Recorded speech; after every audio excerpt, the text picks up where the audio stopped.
Janet from another planet? Is Janet from another planet? Is Janet from another planet? Is Janet from another planet? Is Janet from another planet? Is Janet from another planet? Is Janet from another planet? Is Janet from another planet? Is Janet from another planet? Is Janet from another planet?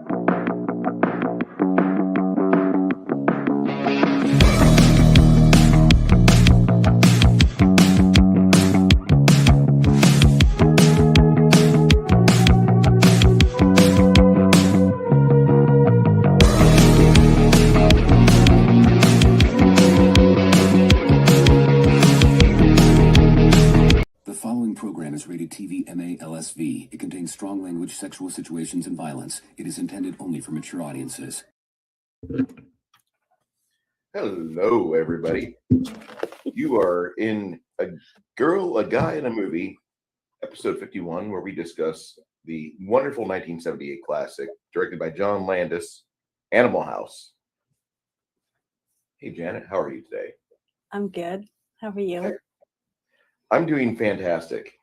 When we first started discussing this movie, you had not seen it yet, and the time had been released till now. I'm shocked. What? I was shocked that I hadn't seen it. I'd seen like a couple pieces. I guess it was on like shows or whatever where you see him going toga, or a food fight, that little stuff. But that's it. I'd never actually see the movie before, so I really enjoyed it. I laughed my butt off. Now, there are some people out there that they're within their rights. Hey, 6 Nation 31 Kings. Hey, Shadow and Sun.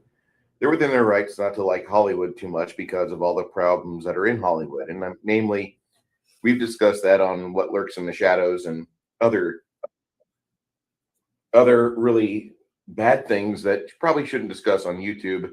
There's Spaces for that. There's Rumble for that. There's Odyssey for that. Mm-hmm. And these people are bad. There are some bad people in Hollywood. Yes. Tau Delta Chi, everybody says. 6 Nation 31 Kings. Oh, wow. Delta's never kept the same name. Every time you see that, the arrangement of the Greek letters, it changes. It seems to change. So, go ahead. You get to watch this movie, and you're pretty much introduced to Otter and Delta, the fraternity house of Delta right away, because you get to see what turns into Pinto and Flounder. You see those guys get their pledge, and they failed the pledge over at Omega first. Mm-hmm. But as you're watching this movie, Janet, as a new person to this film, I got to ask you, what were you thinking? Well, it took me a little while to figure out, do they really do that stuff in college? Because I just went to a trade school, for floral type of stuff. So I was like, if grown people do rituals and pledges and stuff like that for real in college, yes, they do. We've got some real problems. It's called being in a fraternity, and things like that happen. Well, that was really hard for me to get past because I thought the whole thing about it was just stupid. That grown people would do, you know, I don't know. I just had a really hard time getting into that part of it. I've heard people talk about it, but the women, when they talk about it, they just said the dumb things they had to do. They had to sew a shirt, you know, or, you know, some dumb thing, you know, making crafts or baking a certain food and taking it to certain guys, stuff like that. But when the guys would talk about it, which I've heard a few guys talk about stuff like that, and they always were like very secretive about, well, we can't talk about our rituals, but if they did rituals where they had to crawl on all fours and get spanked by other guys and stuff in their underwear, I can see why they don't want to talk about it. But that's that's all I'll say about that. Flatey starts talking about things that we don't really talk about much today, but the lie nose, which is actually the blue nose, and the shellback ritual in the United States Navy. Blue nose is whenever you go over the circle. Whenever you touch that, you got to go do that, and that's a rough ritual. I never got a chance to do either of those, and I'm a little upset. Did other stupid things, like driving a skid steer in really hot summer weather. But blue nose, I know people that did that, and they have the accreditations, they've got the posters, they've got everything. And then they started showing videotape of these things like 10, 12 years ago, the blue nose or the shellback ritual, and they're just brutal. So that's the fraternity thing that you enter when you're in the Navy. The Navy, I would assume, is probably more gentle than the frats that are displayed here, because I mean, the Navy typically, like the blue nose, I know you drag your hoses, you drag some fire hoses, some 1.5-inch diameter hoses, get dragged by your ship into the Arctic Circle behind your ship for about 3 days. And then you bring the hoses back on board and you cut them into 1.5-foot lengths. And that's the gauntlet. You have to go between everybody who's got a length of hose, and your naked bare ass is exposed to the weather, and you're probably going to get hit in the berries as that hose wraps around your tender ass cheeks. What are berries? Balls. Huh? The balls. Oh, I thought you meant like pieces of ice. No.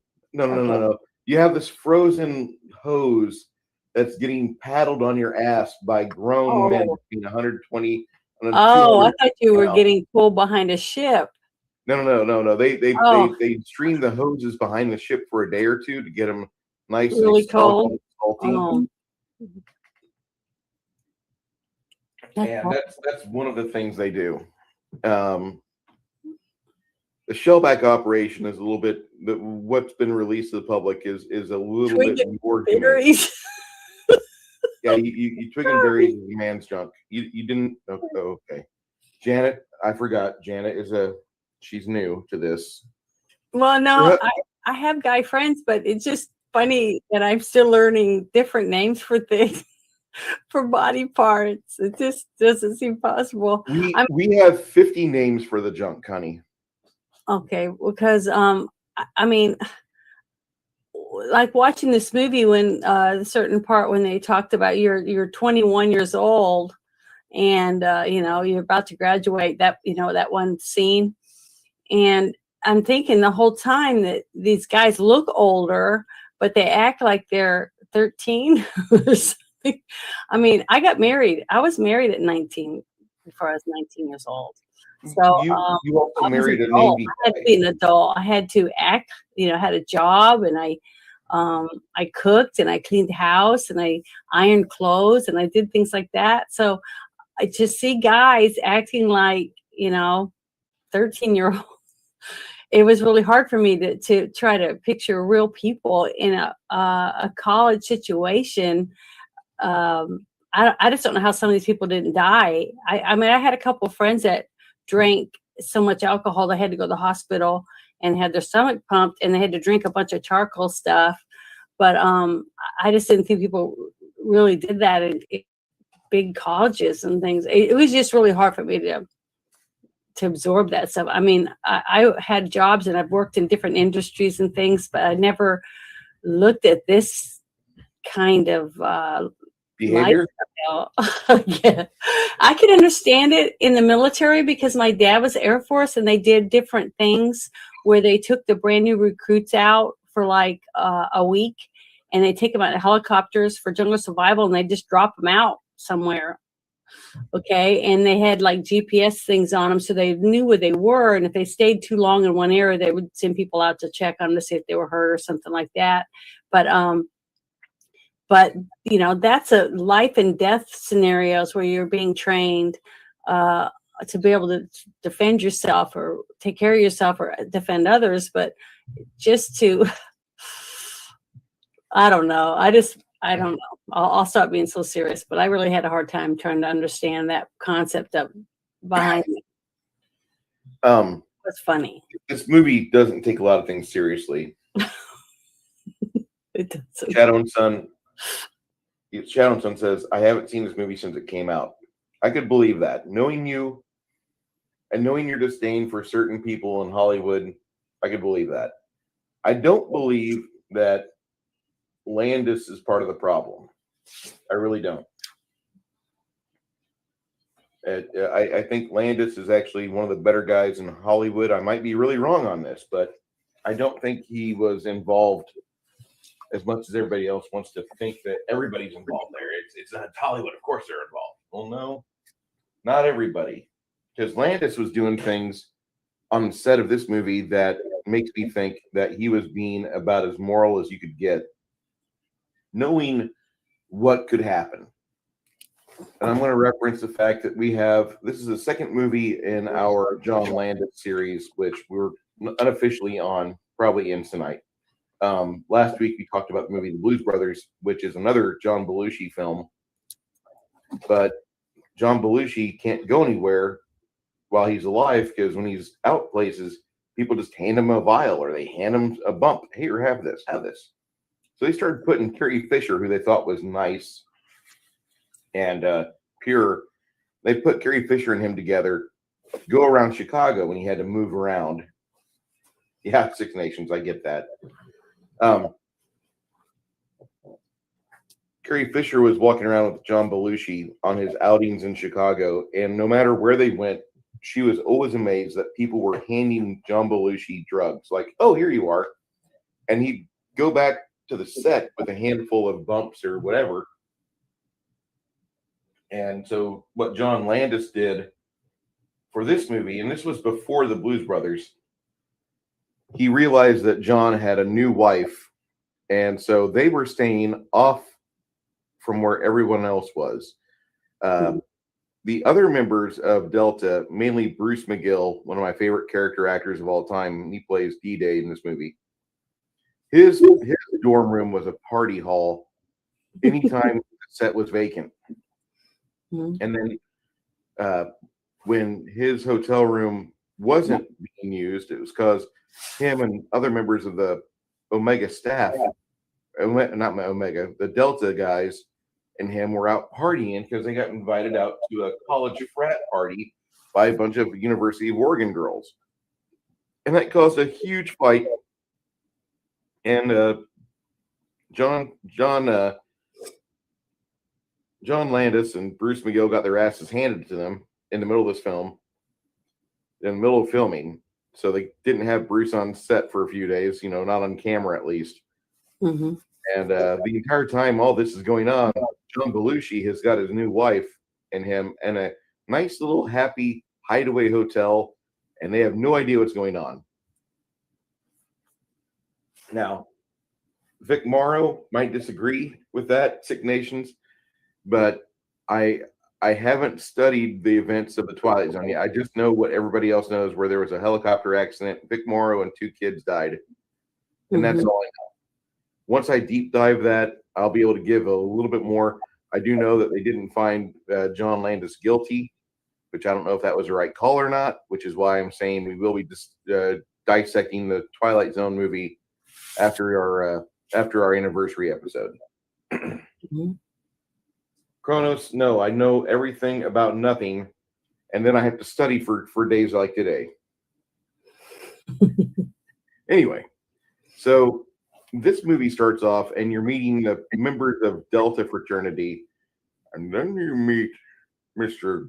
Dean Vernon Warmer, who is the dean of this university. He looked very familiar from Everything. I don't remember. I don't think I've ever seen him in anything since this movie. Did you ever watch Killer Clowns from Outer Space? Yeah, I saw that, but I don't remember him He was being the in it. sheriff. Oh, but And he looked familiar. there's other movies There was a in bunch of familiar people. I was really surprised how many people were in this movie that were young. I mean, they looked like the two leads, the chubby guy and the young guy that played the nerd. Flounder or Otter? Potter or whatever, that finally got laid. By the 13-year-old girl on the football field? Yeah, man, I'm telling you, there's some really bad stuff was in this movie that would not be PC today, but it was funny. But they were so young. I couldn't believe, because I was looking up some of them, especially the one guy that I thought looked like Milo, the leader of the ROTC guy with the white horse. He looked like Milo Yiannopoulos. Is that how you say his last name? Yeah, you thought it was Milo Yiannopoulos or what? Yeah, Yiannopoulos.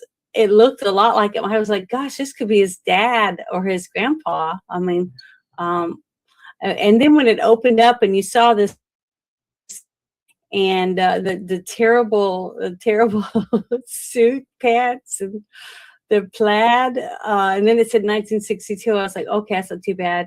And I adored the hairstyles on all the girls and stuff. I was like, oh, it's so cool. It reminded me so much of my grandmother, in the styles and stuff that my grandmother and my aunts and stuff used to wear. It was just really cool, and all the pictures and everything in the photo albums, I thought that was really really cool. So it was very nostalgic, and it's shocking to me that this is the kind of stuff that would go on a college campus in 1960s or whatever it was. But it was funny. Well, we get a chance to meet everybody, and I was a big fan of Tom Hulce, who played Larry Kroger. Stephen First, who was Kent Dorfman, who later gets called Flounder. Mark Metcalf played Doug Niedermeyer. Then the two girls, Mary Louise Weller was Mandy Pepperidge, but Martha Smith as Babs Jansen. Oh my God, yes. She was fun to watch. She's still a fun lady to watch. She's like perfect breeding. Yes. Sorry. Hey, I heard that. She is. Martha Smith is perfect breeding, hon.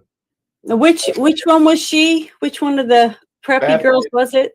I'll boot this up for you here in just a second. Was it the really pretty blonde or the okay blonde? The really pretty blonde. Oh yeah, she was really, really pretty. Yeah. The ex-girlfriend of one of the guys from the Delta House. Yes. Yeah, she was beautiful. And I love their clothes. I love watching anything that has wardrobe like that, like, American Horror Story or any of those things where they do the themed shows where they try to be very authentic. And I just thought they did a really good job when it came to the women's clothing and the hairstyles. The clothing and the hairstyles were great in this movie. But the music is a straight man throughout the entire film. We're talking about the movie Animal House from 1978. That the music plays a straight man throughout the entire movie. It's the music to Zero Hour, basically. I don't know if you ever saw Zero Hour. Have you seen Zero Hour, Janet? Okay. Before we watch Airplane from 1980, we'll have to watch Zero Hour. because 0 Hour is what Airplane was spoofing pretty much throughout the entire movie. But the score to this movie is perfect, and Yeah, it has really good music in it. Yes, definitely, especially when the band was singing. Both times the band sang, I was like, "Oh my god, it's fun." There were some other activities in this movie that like there's parts of this movie that just when they come together and you start doing the research on this film, you have like a love affair with it. And so that kind of happened with me this weekend, aside from an 8.5 hour stretch of gaming that I ran for you and your friends. And I was delving into Animal House and enjoying the hell out of it because it was just so much fun. Mm-hmm. Also had a chance to watch the Double Secret Probation Edition DVD. Karen Allen does a nude scene in this, or not nude, but she shows her butt in this movie. Mm-hmm. And that, I mean, I'm not a pervert, guys, but it's Karen Allen. Was she the one in Raiders? Yes. Okay, I kept saying she looks like the woman from Raiders, but I didn't look it up, but I should have, because I'm sorry, I was doing laundry and a whole bunch of other stuff while I was trying to, and I was writing notes and stuff, but yeah, she was so pretty, her big, beautiful eyes and all her little freckles. She was adorable and so young. I mean, she looked maybe 20. I mean, how old was she in this movie when she made it? I'll find that out for you here in just. Because it was in the 70s? In 1978, she was 19 when she filmed this movie. See, I was married. I was married when I was married at 18, so. Okay. She was young. She plays this character in this movie, and like you kind of crush on her. Like as a guy, I'm just going to say that like I can understand where she might use that mallet on her boyfriend. Like, I don't want you to go to the toga party. Oh, okay. Well, the thing is, she played a very grounded character, and she enjoyed the camaraderie of the guys. And that's a lot like I feel like I was back then. I was, focused on, a job and wanting to be successful. And I wasn't in college, but I just, I had a lot of guy friends that were goofy and do dumb stuff. But then I had other guys that were really smart, the nerdy ones. And then, so I fit in on both sides. So I was able to, basically go back and forth between the groups of guys because, I was, I guess, not so prim and proper like some of the girls. I was like, a couple of the girls, I was going, oh, I hated girls like that in high school. They're such snobs. I'm trying not to laugh. I know what you're saying. What? I know what you're saying because, like, I hated the scene girls. I hated the mentality between the classes, between the jocks and the nerds and all that crap. And that was my major hang up in high school. I mean, we only had a 90-person graduating class, and we had divisions from geeks and nerds. Really? That was a problem. Yeah, Janet is not a snob. Karen Allen plays Katie in this movie, and she completely sells it as a woman who is out of her depth, and she's kind of crushing on her teacher. And later you find out he's slipping her the hot dog. Donald Sutherland's ass is in this movie as well. For all you ladies that want to know, how old was Donald Sutherland in this movie? He looked very young in this. He was only like 30 in this film. He was super young in this movie. You know what, though? I'm going to tell you what I thought at first when Donald Sutherland went to her apartment and they were going to smoke pot, and they were all sitting around the little coffee table and stuff. And the way Donald Sutherland was talking to the young man that was sitting next to him, I thought maybe he was interested in him. Yeah, there's kind of like the gay like romance thing going Well, on. it wasn't They're really trying to that. talk It was about like the teacher sharing drugs that he probably would have had sex with the girl or him, like he was bisexual because he was just a young professor that was willing to just jump whatever was available. I At mean, least that's how I looked at it. and I think you're right, because he was only teaching Milton because the fucking syllabus said to. Mhm. I don't know if anybody here has read Paradise Lost, but it's not a fun read. Spoiler alert. Yeah, that's something they kind of covered. That's how they introduce him. He's the teacher that he takes a bite out of the apple while discussing Paradise Lost, and none of the students get it. And he's like, maybe I'm a little bit too advanced for this. Let me try something else. And then whenever he tries pot, that's what gets Katie to come over, and it's not long after that she's kind of naked. Well, it's the fact too that she looked like, or it seemed like she was above the guys' pay grade, basically, when it came to mental stuff.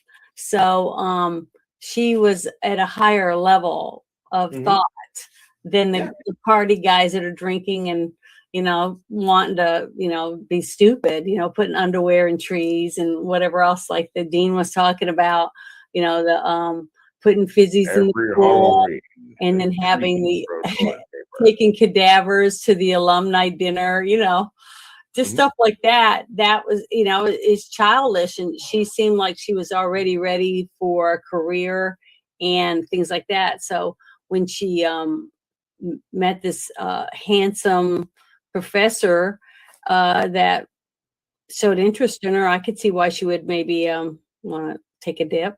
I mean, you're human. Yeah, I can see that, but I gotta ask, Janet, have you ever seen the movie Caveman with Ringo Starr and Dennis I Quaid? love that movie. Yes. Okay. I didn't know if you did or not. It had Dennis Quaid too, right? Yeah. And Barbara Bach, and that's when he married her. Yep. Yeah. Okay.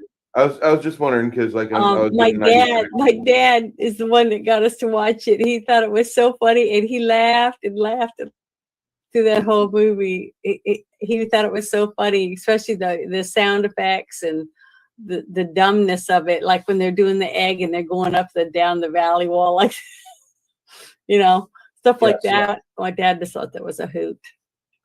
The egg, the lizard effects in that movie. We'll talk about that movie in about a month. We'll have to do a bad movie once in a while, and that was fun. No, I mean a B-rate. That's what I mean. But that's not that's like a classic. I think it's a classic too, but to other people, if you were to show that to other people, they would think it was a B movie. So I've got a B movie on the way. I've already shown you the B movie I'm going to order, just so I can. Yeah. We can't do that one. We'd have to do that on a private review in Discord or something. We'll have to do that on Rumble. Or a Rumble, something where I don't know. I don't know what kind of what will happen to your channel. It wouldn't survive YouTube if I just said the name of the movie. I'll just say that. Yeah. But now this movie has so many neat little cuts in it, but it's not really a movie that you watch. This isn't like Die Hard or A Christmas Story, which has a beginning, middle, end that you're just wrap up with a little bow and it's great. This is more of a movie that like it's an incidental watch. Like you're going through the channels and you discover it's on. It's like, oh, this is on, and you watch it there, but you don't get upset because like, oh, I missed the first 10 minutes. That's the most important part.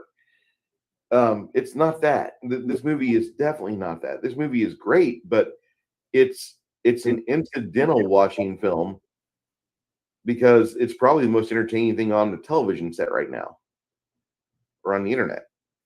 And you learn that Dean Wormer's got a hard-on to get rid of the Delta guys. He's recruiting the help of the Omega fraternity to get rid of them. The Omega boys are gleefully helping, and Because it's gonna, he says to get somebody to help, you know, find some dirt on these people in the Delta yeah. group, and he said, "Is he's a you're almost as big a brown noser or whatever as him." So that's why he was using this guy, you know, because they were like brown nosers. They were lap dogs, you know. They would bend over and do whatever they're told. So that was like a diss, and he just stood there and kind of like looked at him like. I just thought it was funny. I thought the whole scene was funny. It was so degrading to him, the way that he talked to him and stuff. And when the dean was talking to the gentleman, the Italian gentleman, like the mafia guy. He was just the mayor. Oh, okay, but he was like in the mob or whatever. Yeah, it seemed like it. Mobbish or whatever. But when he was talking to him, he degraded the dean the same way the dean. Yeah. Around her. So I just thought it was funny because that a lot of that is so realistic, because that's what happens every day when you go to work, you know, and the guy leaves and you just go, you just want to, you know, that kind of stuff behind their back because you're just sick of these people, but you can't quit because you need to pay your bills. So that whole thing was, I thought it was really funny. I mean, it drew me right into the reality of a lot of that, even though it was a comedy. So much of that, you know, ass kissing and butt licking and, you know, cheek patting or goes on. Where I'm from, we call that wearing the brown lipstick. Well, yeah, that too. Brown nose.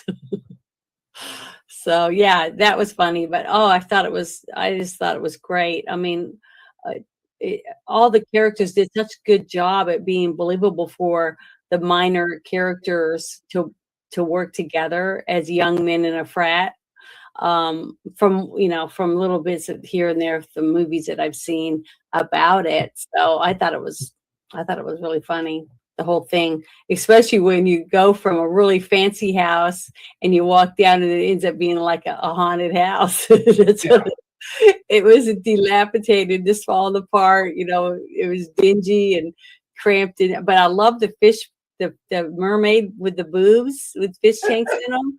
I love that. I would love to be able to find that and have it for myself. I saw some really cool stuff in that house. I was like, oh my God, I wish I had half the stuff. I would buy it online if I could.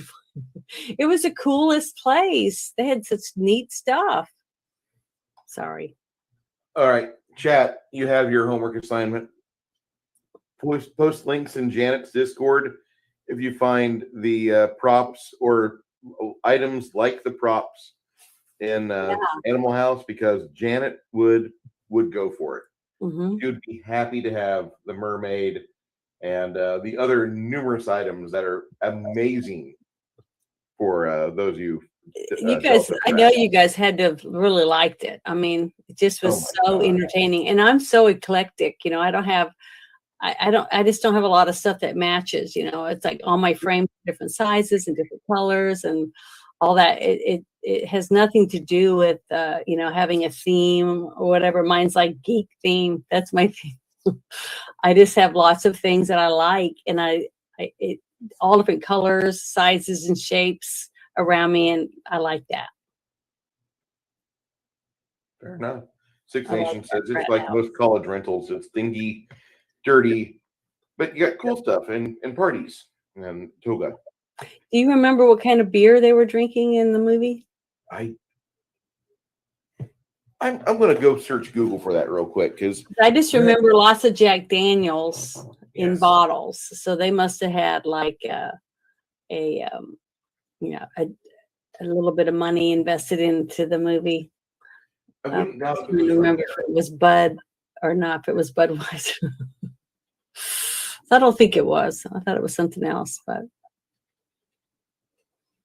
I thought that'd be interesting to find out, because they did consume large quantities of alcohol in this movie. Okay, they're calling it. Oh, damn it! Never mind. I found the whiskey is called Rock and Rye. Mm-hmm.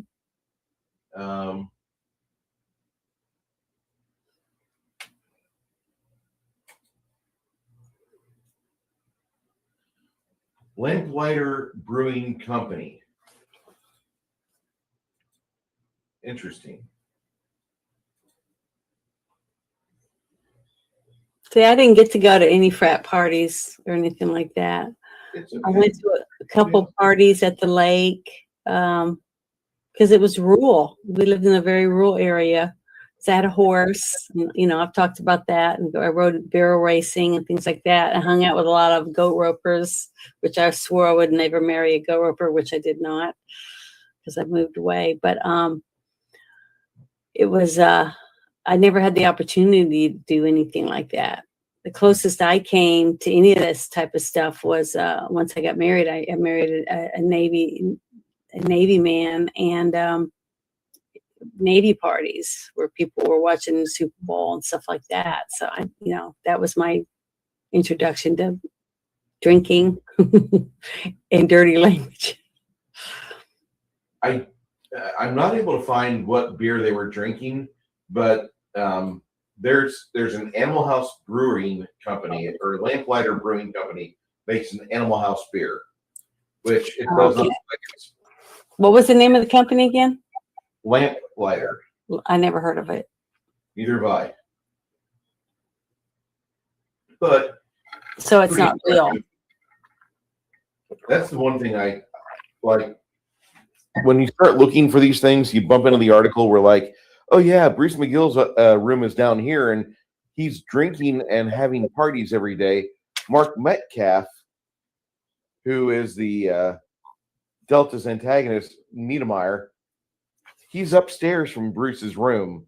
And so like he's just getting deeper into character, polishing the helmet, getting his shoes ready for the next day for shooting, and they didn't associate with each other. The Omegas and Deltas did not hang out during filming, just so that they had authentic antagonism towards each other. Yeah, so they didn't smile inappropriately or things like that. And it was a beautiful horse that they used in the white horse that had the heart attack. Not pretty, except that when it was Dad, later when they did the prank, and then they got the gun and they said to go and shoot it. I was like, this movie could never be made.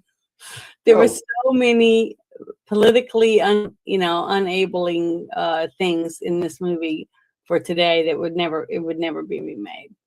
I will tell you that the lady that I crush on in this movie, she's kind of featured in this movie and in the end of Blues Brothers. When you watch all of the credits at the very end, it says, "Please tour Universal Studios. Ask for Babs." Because at the end of this movie, she goes and gets a job. According to the afterword, as it's going through all the characters, it shows her, and it's like she is an associate, a host over at Universal Studios. She's the one that leads you around. Tour guide. My bad. Someone's asking a question. It says, "Have you ever been to a barter fair?" You mean, is that where you dress up in characters and stuff? I've been to a couple of those Renaissance fairs, but what's a barter fair? All right, guys, we have another request for Janet's calendar. Janet's calendar is the Renaissance fair garb for May. I don't see what are you talking about? No. I just received a private message. Somebody wanted me to. Like, wait, she does Renaissance fairs?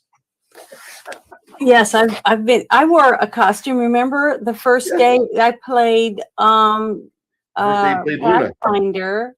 I wore one of my Renaissance outfits, and I love it. I mean, I love that kind of stuff. I just love dressing up, and stuff like that.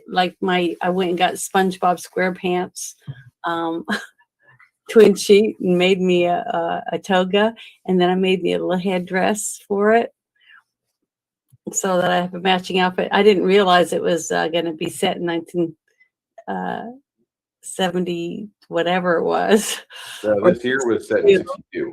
So they didn't have SpongeBob back then, but I didn't know that. I just wanted to make a toga, and I wanted it to be like, I wanted one that had like planets on it, but I couldn't find anything at all with planets to have my own toga. But oh well. Crafting Gamer, what is a barter fair? Because I'm thinking about that, and that sounds like a flea market gone wild.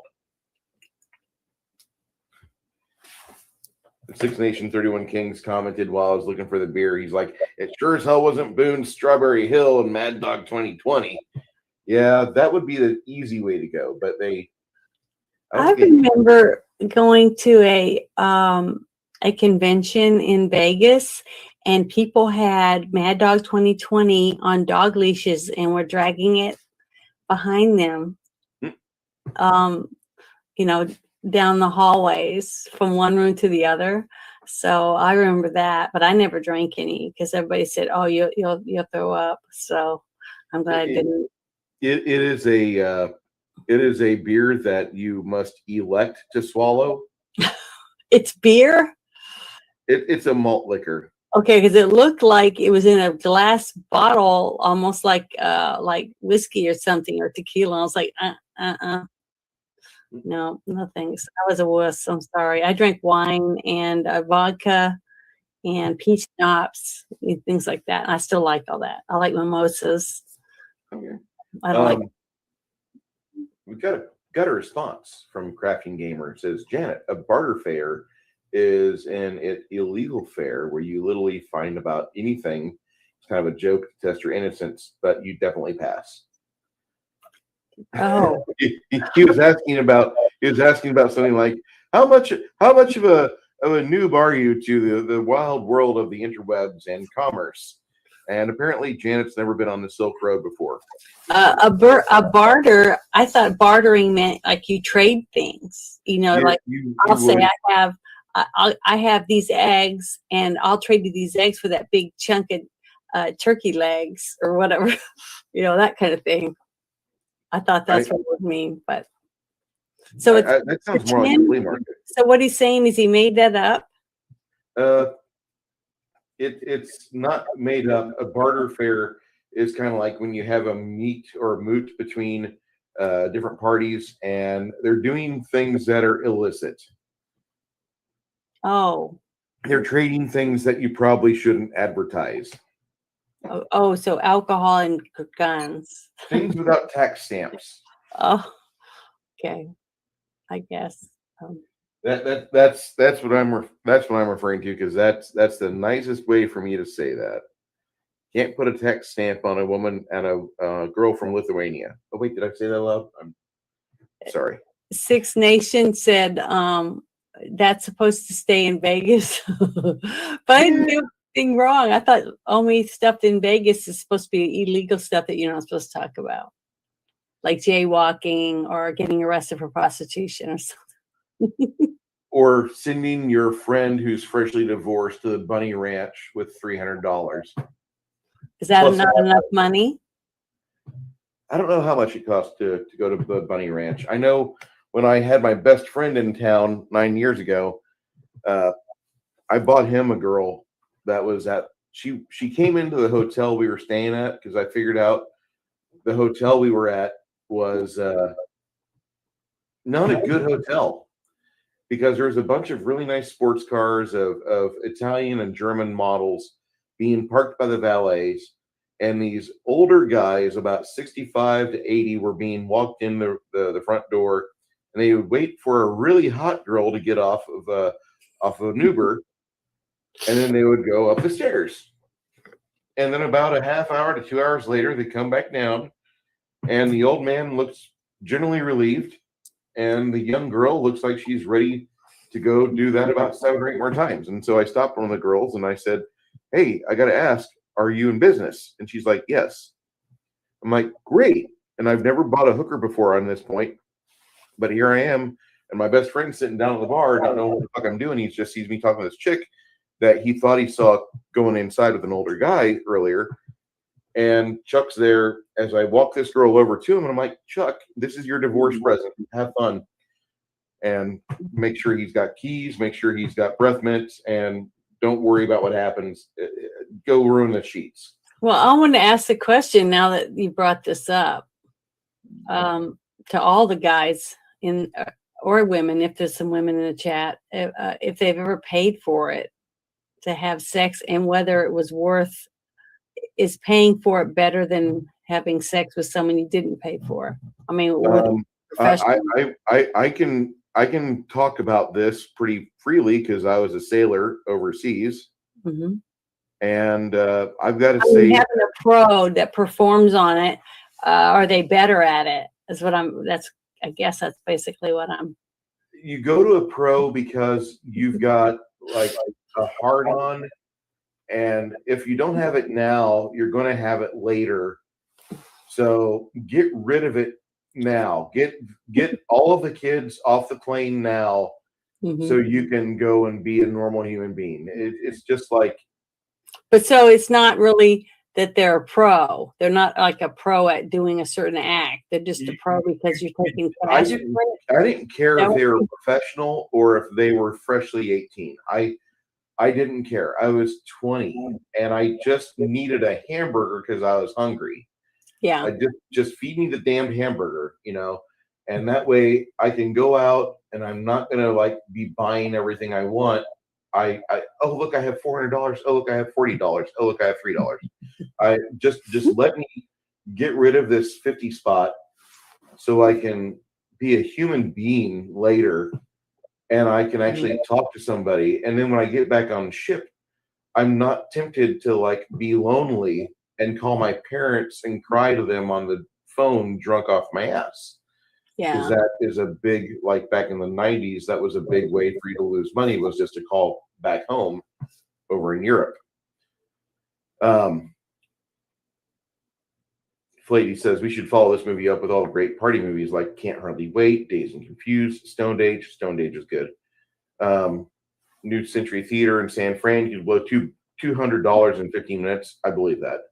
Peppermint Schnapps instead of Boone's Farm for Six Nation 31 Kings. I haven't seen that. I haven't seen Dazed and Confused or that's the Stone Age. Is that Stone Age? I haven't seen that. We'll put them at the end of season 2.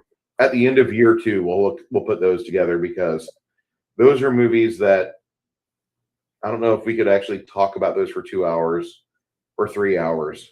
They're good movies, but I don't know. We'll see. We'll have to we'll have to float test that one. Janet, on your end, you can read the chat, right? Yeah, that's what I said. I'm trying to read it without acting like I'm really reading because I have to focus to read. Some of them are pretty long. Someone said, I never paid for sex, got dragged to a strip club after a bad breakup at 21 and no sleep for 3 days. Kind of funny situation now that I think about it. Yeah. But I mean, what I was asking was, if you're not paying for a pro, that's what I didn't understand when people say they're going to get a pro. I thought they meant they want a pro that's good at hand job or a pro that's good at deep throat, or you know what I mean. I guess I've always had low tier expectations because I always get low tier, but I mean, because if I was going to pay for it, I would want to make sure I'm paying for somebody that's going to make sure they give me exactly what I want. That I need some release, and it's I want to make sure I get my release and not have to worry about making him happy and just make me happy. You know what I mean? That puts together some interesting questions because now I'm starting to think of my life choices, and I'm like, I didn't care if she was a pro or not. All I cared about is, do I have enough of a masthead? Do I have enough of an erection to blow my load? That's all I care about. Well, that's what I'm saying. So, I mean, is a professional better than just going to the bar and trying to, see if you can strike it for free? I'll say this. I don't know. I don't know how to ask. Married man. If I was single, I would rather pay for pussy. I would rather pay for sex because if you're paying for sex, the cab fare is part of the transaction where you push them away and be like, go, get out. You're done. Thanks. Well, at least you can get them to leave. That's Yes, something. right there. That's it. That's it. That's the thing. You're not paying to keep them. You're paying them to get the release and then to go away. So you don't feel whatever you might be feeling. Like you just like, I don't have to worry about an awkward boner. Mm-hmm. And when you're a young kid, it seems like all boners are awkward. I had a boner during my puberty, but so I never had to worry about it, I guess. Janet, when women get aroused, the little clam will get a heartbeat. Mm-hmm. I think it's the same thing for women as it is for guys. I mean, we can't stop thinking about it. I mean, once we get to that moment until we take care of it, you know, just like you guys. But the thing is, I've never come across where I felt like I was gonna have to go pay somebody for it. I mean, women typically, you have the better options like for saying that song no. by Dr. Hook, "Girls Can Get It." Women don't have to do stupid things to get laid. Women do things to get laid, like I'm lonely. And then all of a sudden, like the DMs will blow up, or like she goes into a bar alone, dressed provocatively, or but I did that one time. Two of my sisters went to Dallas for a trip, and we dressed up really fancy to go out to a dance club or whatever. And we went in, and I was wearing a short skirt and boots, but I didn't think I was trampy looking. And we sat at this table where there were really tall chairs on them.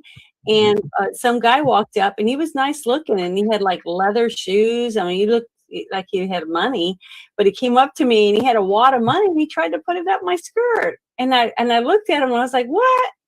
I'm not a prostitute. I was so embarrassed. I wanted to leave because I felt very, trampy. If I look like a prostitute, I want to go home. Because my sister had fixed my hair, one of them that was a beautician, and picked out my outfit, and I thought I looked really good, but I didn't want to look like a prostitute. So it wasn't as much fun as I thought it was. I have someone think I was a cheap date or expensive date or whatever you want to call it. So so I guess it can be. It's not the same thing if a guy whistles at you while you're walking by, but then another guy tries to stick a wad of money up your skirt. To me, that's two different levels. Yeah, two different levels. I'd rather have the guy whistle at me. But it was embarrassing, So I don't know how some women can do it. I mean, I think it's great if they can do that and not think twice about it. But I guess because of my upbringing, I'm just not one of those. If I was desperate, I guess I could maybe do something for money, but I would clean houses. I'd clean people's toilets before I would sell my body, at all. So I guess I'm just one of them people. I did a chicken plant, which I have. So this is something I found to be true. Women pretty much control the valve to constant or at least occasional sex. Men have the control valve to access to a happier life and potential like legacy or family, at the very least. And that's kind of where the two halves come together. I've noticed that. Well, I didn't know we were going to start talking about sex, but see, I could do a whole show about things like this, and not, because to me, I have lots of questions.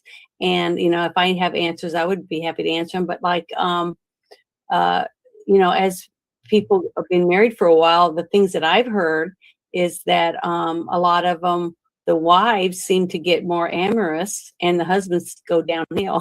So, it's better to marry an older woman because the older woman's going to want it when the older man is not, or is not able, or whatever that is. There's a reason why marrying a cougar is a thing.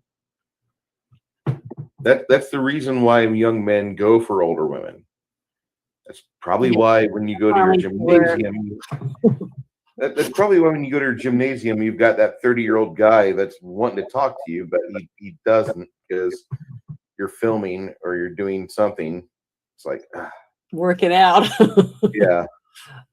But that's what I said. There's tons of young women at the gym, and they're wearing their little thong on the outside of their spandex pants, and their hair is perfect, and their makeup's all done. And I go in jogging pants and a sweatshirt. My hair is in a messy bun, and I'm going there to sweat for 2.5 hours, and then go home and take a shower. So there's plenty of hot toddies running around for the guys if they're interested. Most guys want an older woman. Nobody wants to train something new because sometimes the training never ends and you never get out of training day. Well, that's because you're older. That's why you're thinking that. But if you're 20 and some girl walks by and your tongue's hanging out, then they're not looking for an older woman. They're just looking for boobs and butt. Yeah. This movie here kind of gets into the weeds with men and women's relationships just a barely little bit, but then it goes back and it focuses more on the events at the school where you have Dean Warmer being able to put together a kangaroo court, and he's able to actually bring Delta House in for a hearing. What did you think of that when Kroger tried defending Delta House, Janet? I thought that scene was really good. Do they really do that type of procedures in colleges? See, that's why I watch it. Maybe that's why I didn't ever go see it, is because I'm not really smart. I didn't go to college. I didn't ever get to go and interact like that. So to me, I just really didn't understand a lot of how they were doing it, why people were doing some of the things they did. Now I could understand the concept of this, the dean wanting them out because it made his college campus look bad, having these degenerates running around, and they weren't, their scores were bad. So, and I know that schools are rated on how well the students perform and things like that. So I could kind of understand and sympathize with the dean wanting these degenerates off his property. So maybe that, I don't know. I mean, I thought it was funny as heck. I laughed because a lot of the guy friends that I have would do some of that dumb shit, drink. And the funny things that they came up with, like when they had the toga party and Belushi came down the stairs and the guy was singing. And why did the guy look familiar to me? He looked like what was the guitarist? Yeah, he looked like the guy that sang the spoof song. So Michael Jackson, It was not Weird Al. Oh, and that's what he looked like to me. So I had a hard time. I just know he looked familiar, but he's singing and doing all, and the girls are like little flower childs, just sitting around him. John Belushi stops and you see his face change. He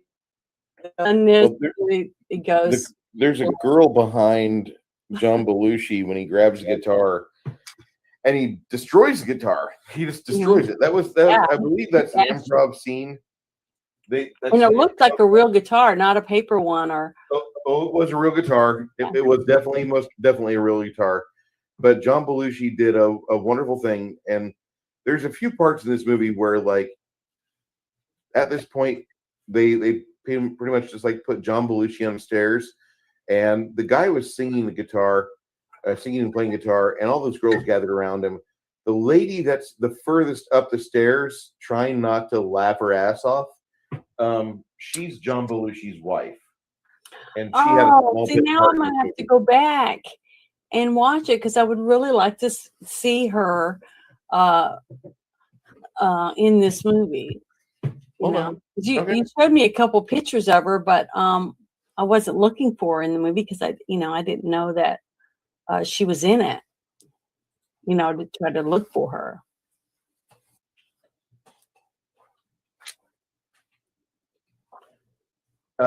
She's in this movie, in this very small scene, and it's pretty good.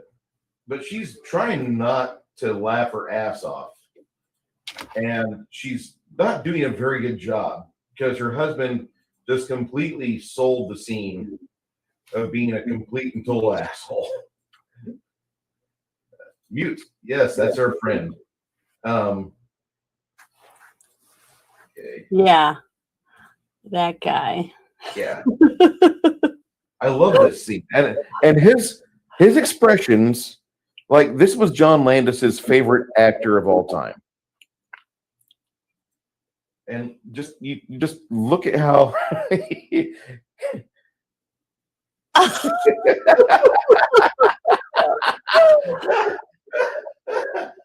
was so expressive, and he didn't have lots of lines in this movie, but his expression he's so good with just his mannerisms and expresses himself through his facial features. He's just a comedic genius, like on Saturday Night Live when he was the Samurai Taylor, and stuff. He didn't even speak, he just acted, and he was awesome.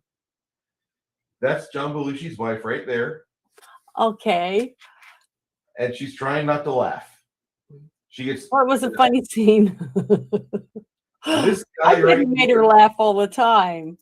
These people weren't expecting the guitar to get destroyed. They were not. This was not something they were thinking that was going to happen. Well, they all reacted like they didn't know that it was going to happen. So I thought that was really good. Also, the guy that was playing the guitar, that was Karen Allen's hot dog vendor for a couple of years. What do you mean? Oh, her boyfriend? Yeah. Okay. He was the one supplying her with the meat. I was thinking you were really talking about him having a little cart out in front of her apartment. No, not that cheesy. But he was the guy that was initially like going out with her. After this film was done filming, she was no longer in wait. She was a very happy person with him for a few years at least. And that scene right there completely encompasses everything that happened on the set of this movie, because they had a script for the majority of players in this movie.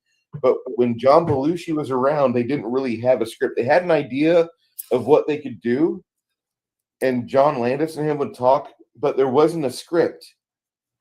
And so they just would put him on set, and then Landis would go to the director of photography, and he's like, keep the fucking camera centered on Belushi. That's all I want you to do. Yeah, because he was a comic genius. He really was. The food fight scene in this movie is all improv, except for John Belushi screaming "food fight" center screen. Yeah, everything else in that entire portion was improv. That's just the level of acting talent they had, and they could do with John Belushi. Yeah, he was. Yes, Stephen Bishop was named. Stephen Bishop was named the guitarist for that scene. Thank you, Six Nation 31 Kings. John Belushi played Joe Cocker on Saturday Night Live, and you actually you thought that they had just traded places because Belushi acted like Joe Cocker so fucking well.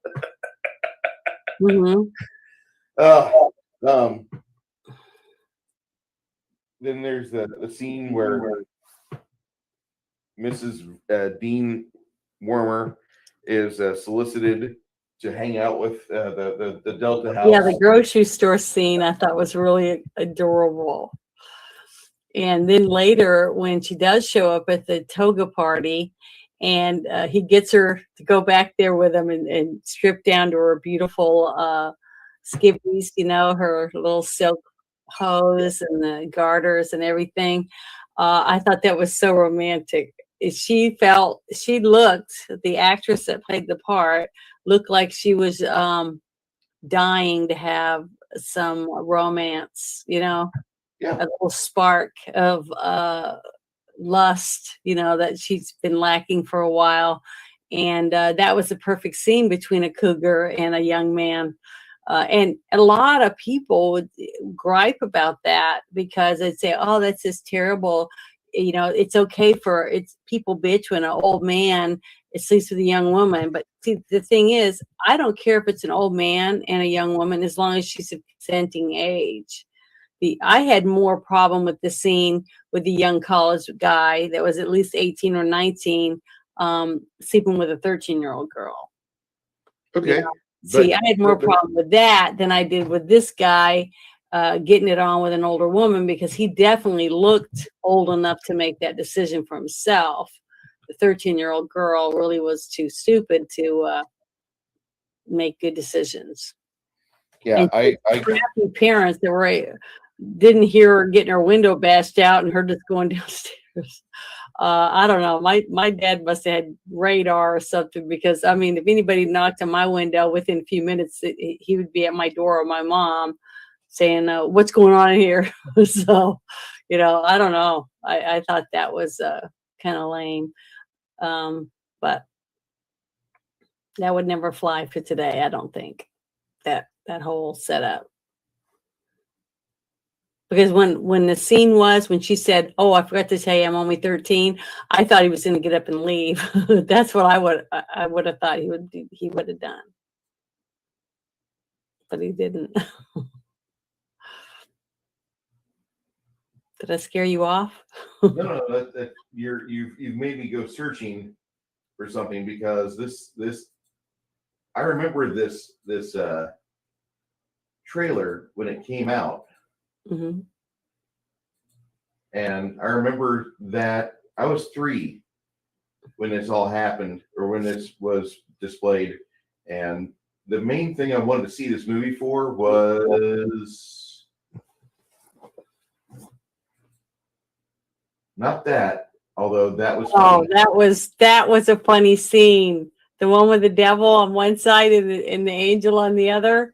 Yes. Because I don't know how many times I'd have a girlfriend tell me, "I don't know what happened last night. I passed out."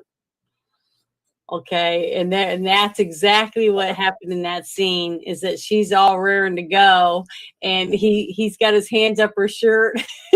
Yes. Toilet paper out. I thought I was gonna die, because I don't know how many of my friends did that. Put toilet paper in their shirt. I've pulled a handful of Charmin out of a bra before. I never stuffed my shirt, but I was flat, and the guys made fun of me. I mean, lots of guys made fun of me. They called me Dolly Niblets and Dolly Nubbins, Flat Plains of America. I mean, I had everything there was, because I had a sister that was right above me by a year and a half, and one below me. All right, wait, above me was like 3 or 4 years, and then the one below me was a year and a half younger. And both of them were built like brick houses. They were like hourglass, Mae West built, and blonde hair. And here I was a Christy McNichol looking girl, tomboy that was flat as a board. Well, I had an A cup. That's what I was wearing, an A cup, I guess, when I was in high school. So, it sucked, so I was a tomboy because I looked like a boy.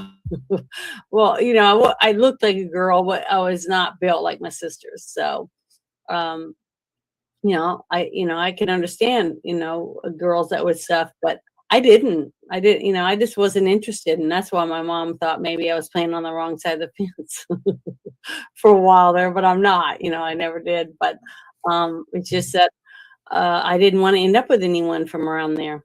I just didn't want to marry another hillbilly and have 5 kids and, do nothing with my life, not travel or see anything or anything like that. And I just didn't want to end up with a Okie from Muskogee.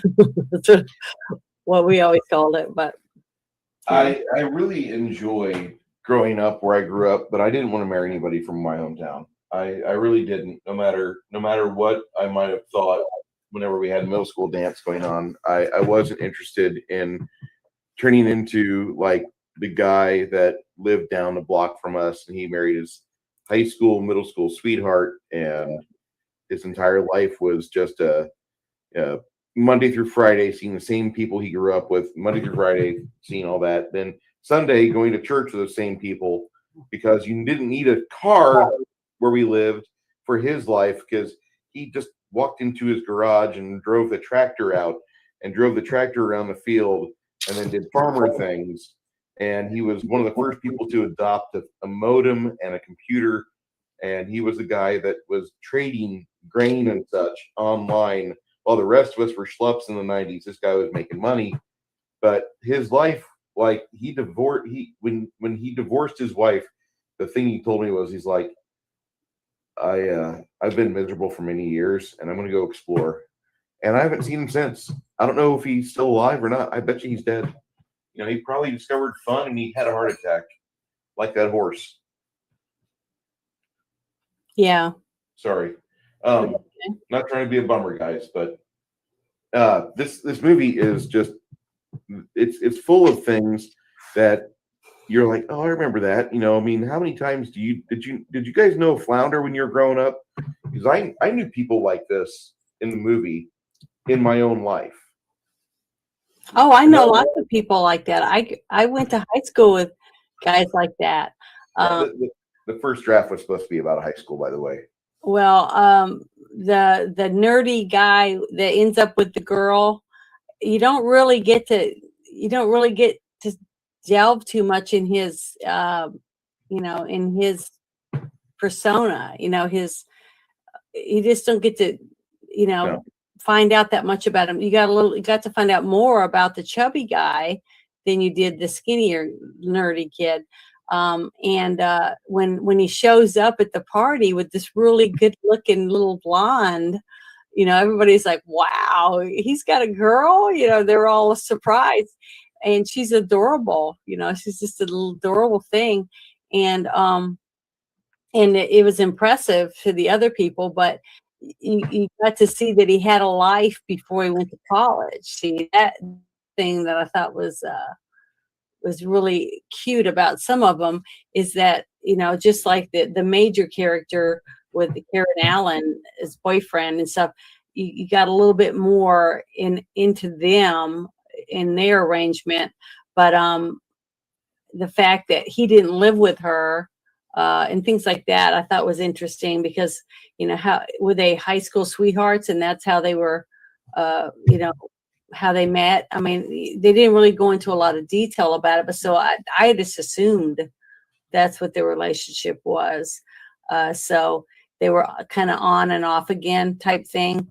So, but I could be wrong. You have to assume a lot with them, because it's basically, it reminded me a little bit of Major Payne, where Major Payne was trying to get them to become a team by getting rid of him, by trying to do what they had to do to get rid of him.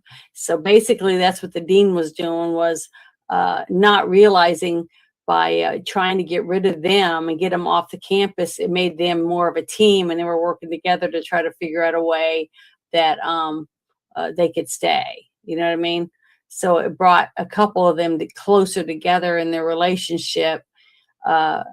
Not in the right way, though. Instead of saying, hey, let's all buckle down and help each other study so we could get good grades and maybe earn our way through. But they didn't. They just had to come up with something worse stuff to do to get even, which was hilarious. Like that whole thing that you're showing.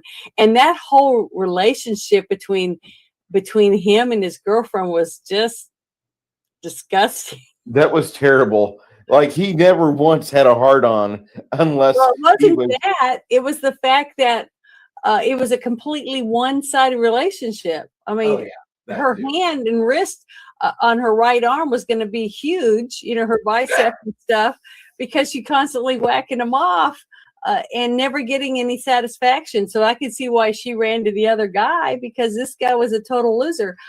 Did you ever see, there was a movie that came out a long time ago?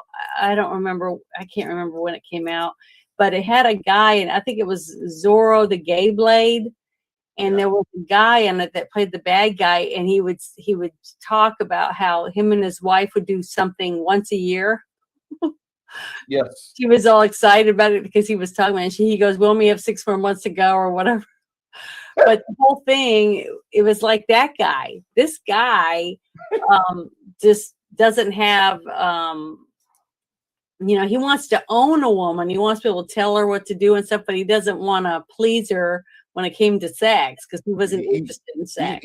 He's big on trying to repeal the women's suffrage. Yeah, okay. But no, it was just that relationship was sick. I hope I never meet anyone in real life like that couple. I just pray. Thank God I haven't so far, and I knock on wood that I never do. That was a very bizarre relationship. Yeah, I could see that he became a gynecologist because he just loved them women. And he was happy to please them. And that's why they kept coming. You know who he reminded me of? That's what I was going to say. His character reminded me of Face from the A-Team. Yeah, he reminds you of Dirk Benedict. No, I mean his character, not who he was like. The way that Face acted in it, because he was just always handsome and he could always get the women, which any way he wanted or whatever, but no matter what ridiculous thing. But see that whole scene right there? He looked like Milo. Look at him. Yeah. He looks like Milo. But that whole thing, him pointing a gun at him like that with a bullet in it, supposedly that was terrible. I just thought all that was terrible. Not terrible that it wasn't funny, but I was just shocked that it was. We went from that movie in what was it, 1970s? Yes. To now, where this whole movie wouldn't even be made. We, instead of progressing in society to where, you could be an adult and make your own decisions about stuff. Basically, this movie proves that we've gone backward. You know what I mean? This really does. We really have. I mean, I was just shocked, not because I thought it was outlandish and they should not do it. It's the fact that I knew they could not do it. You see what I mean? Nothing in this movie, I think, shouldn't have been made, because I think a person who writes a movie, if a director wants to film it and people want to pay to have it filmed, they should get it filmed. I don't care if it's porn or whatever, unless it's got children in it or they're really killing, a snuff film, stuff like that. I'm talking about legal adults wanting to do goofy, stupid shit, just like that stupid show, Jackass. Then they should have the right to do it. Just because someone or Willy's Wonderland. Oh yeah, or even that movie. Just because I wouldn't want to buy a ticket for it doesn't mean I don't agree that it should be made. I think any of these things should be made if a person is interested in making it. If they want to make it, they should be able to have the right to make it. And then anyone who wants to buy a ticket should be able to go buy a ticket if they're old enough to watch some mature whatever is in it, But I don't know. I just was really saddened by it, and I paused it a lot and would rewind and go back, and I said they could not do that today. I mean, we have gone back in time, basically, is what I think. The only difference is now it's fake women not being real women, being women in the movie, and stuff like that. That's the only thing different now. You know what I mean?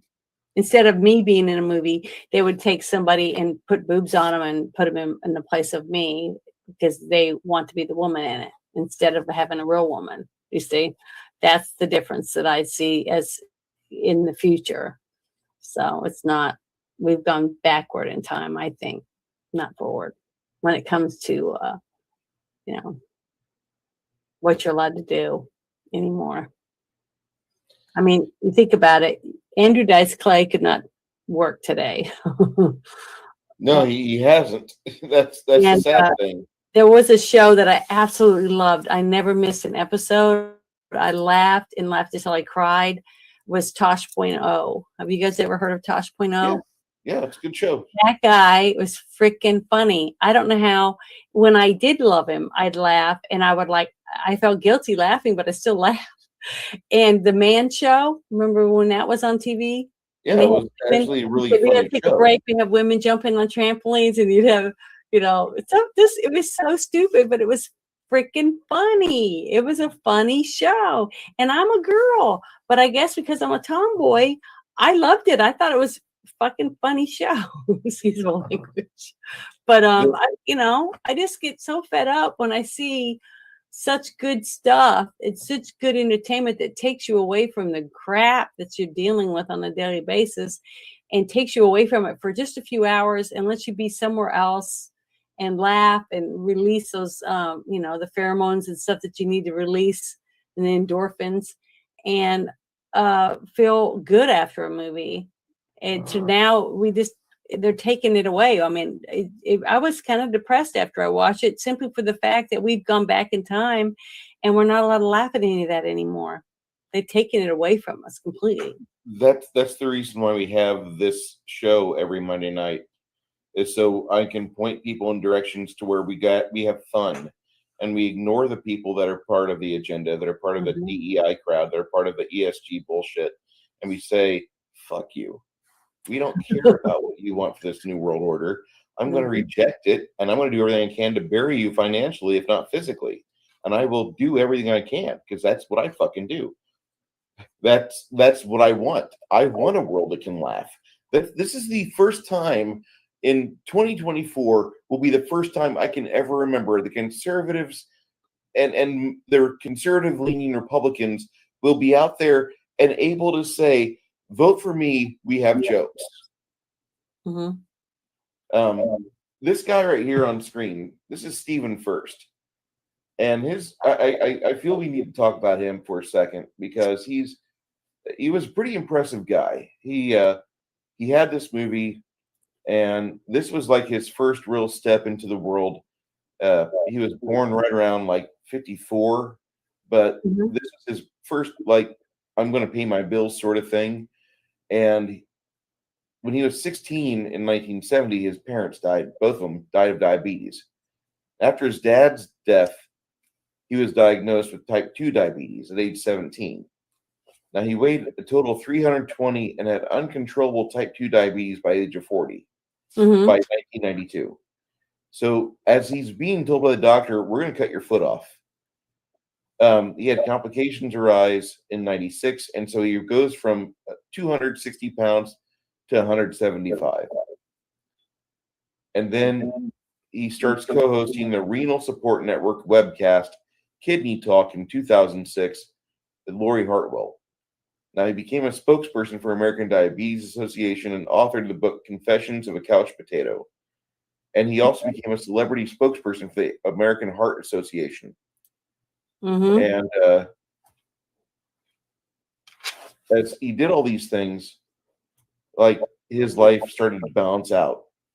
In 2017, he died from complications related to diabetes at his home in Moorpark, California, at the age of 63. This guy is a fucking Chad. As much as like he died from diabetes, like it followed him all his life. He fought it on his own terms. He didn't let it take his feet. He did all the right things. Lived longer than his parents. Yeah, he is. So because of the effort he made to prolong his life, he outlived his parents because of the work that he did. So that's a good thing. That's an accomplishment, that he should have been proud of. And I love how they say that he became a sensitivity trainer. But the thing is, the whole time I watched this movie, he made me think of the guy from 22 Jump Street. Oh, the big guy. The chubby guy. Son. The what? It was Dom DeLuise's son that plays in 22 Jump Street. Well, that actor that played the chubby guy along with I can't remember the other one's name right this minute. The guy from Magic Mike, whatever his name is, he did. That's who he reminded me of when I saw him in this movie. But I was in Cell Chronos. Yes, I'm trying to read the chat, but you type really fast.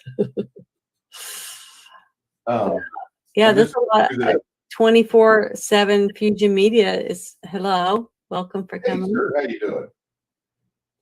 It's one of my favorite films. The ending of this movie is just a class act. Karen Allen, age 19, saves her boyfriend, Hmm. also known as a retard. She calls him a retard in this movie. I don't think you can get away with calling somebody a retard in a movie in 2023. No, I don't think so. Hello, 24/7 Fusion Media. How you doing tonight, sir? Now, this scene right here, this guy was telling Karen Allen the whole time as they're filming, hey, we better practice for our kiss. Yeah, I can see why. He Uh, wanted to kiss her. lucky bastard. Yeah, she was adorable. She divorced in 69.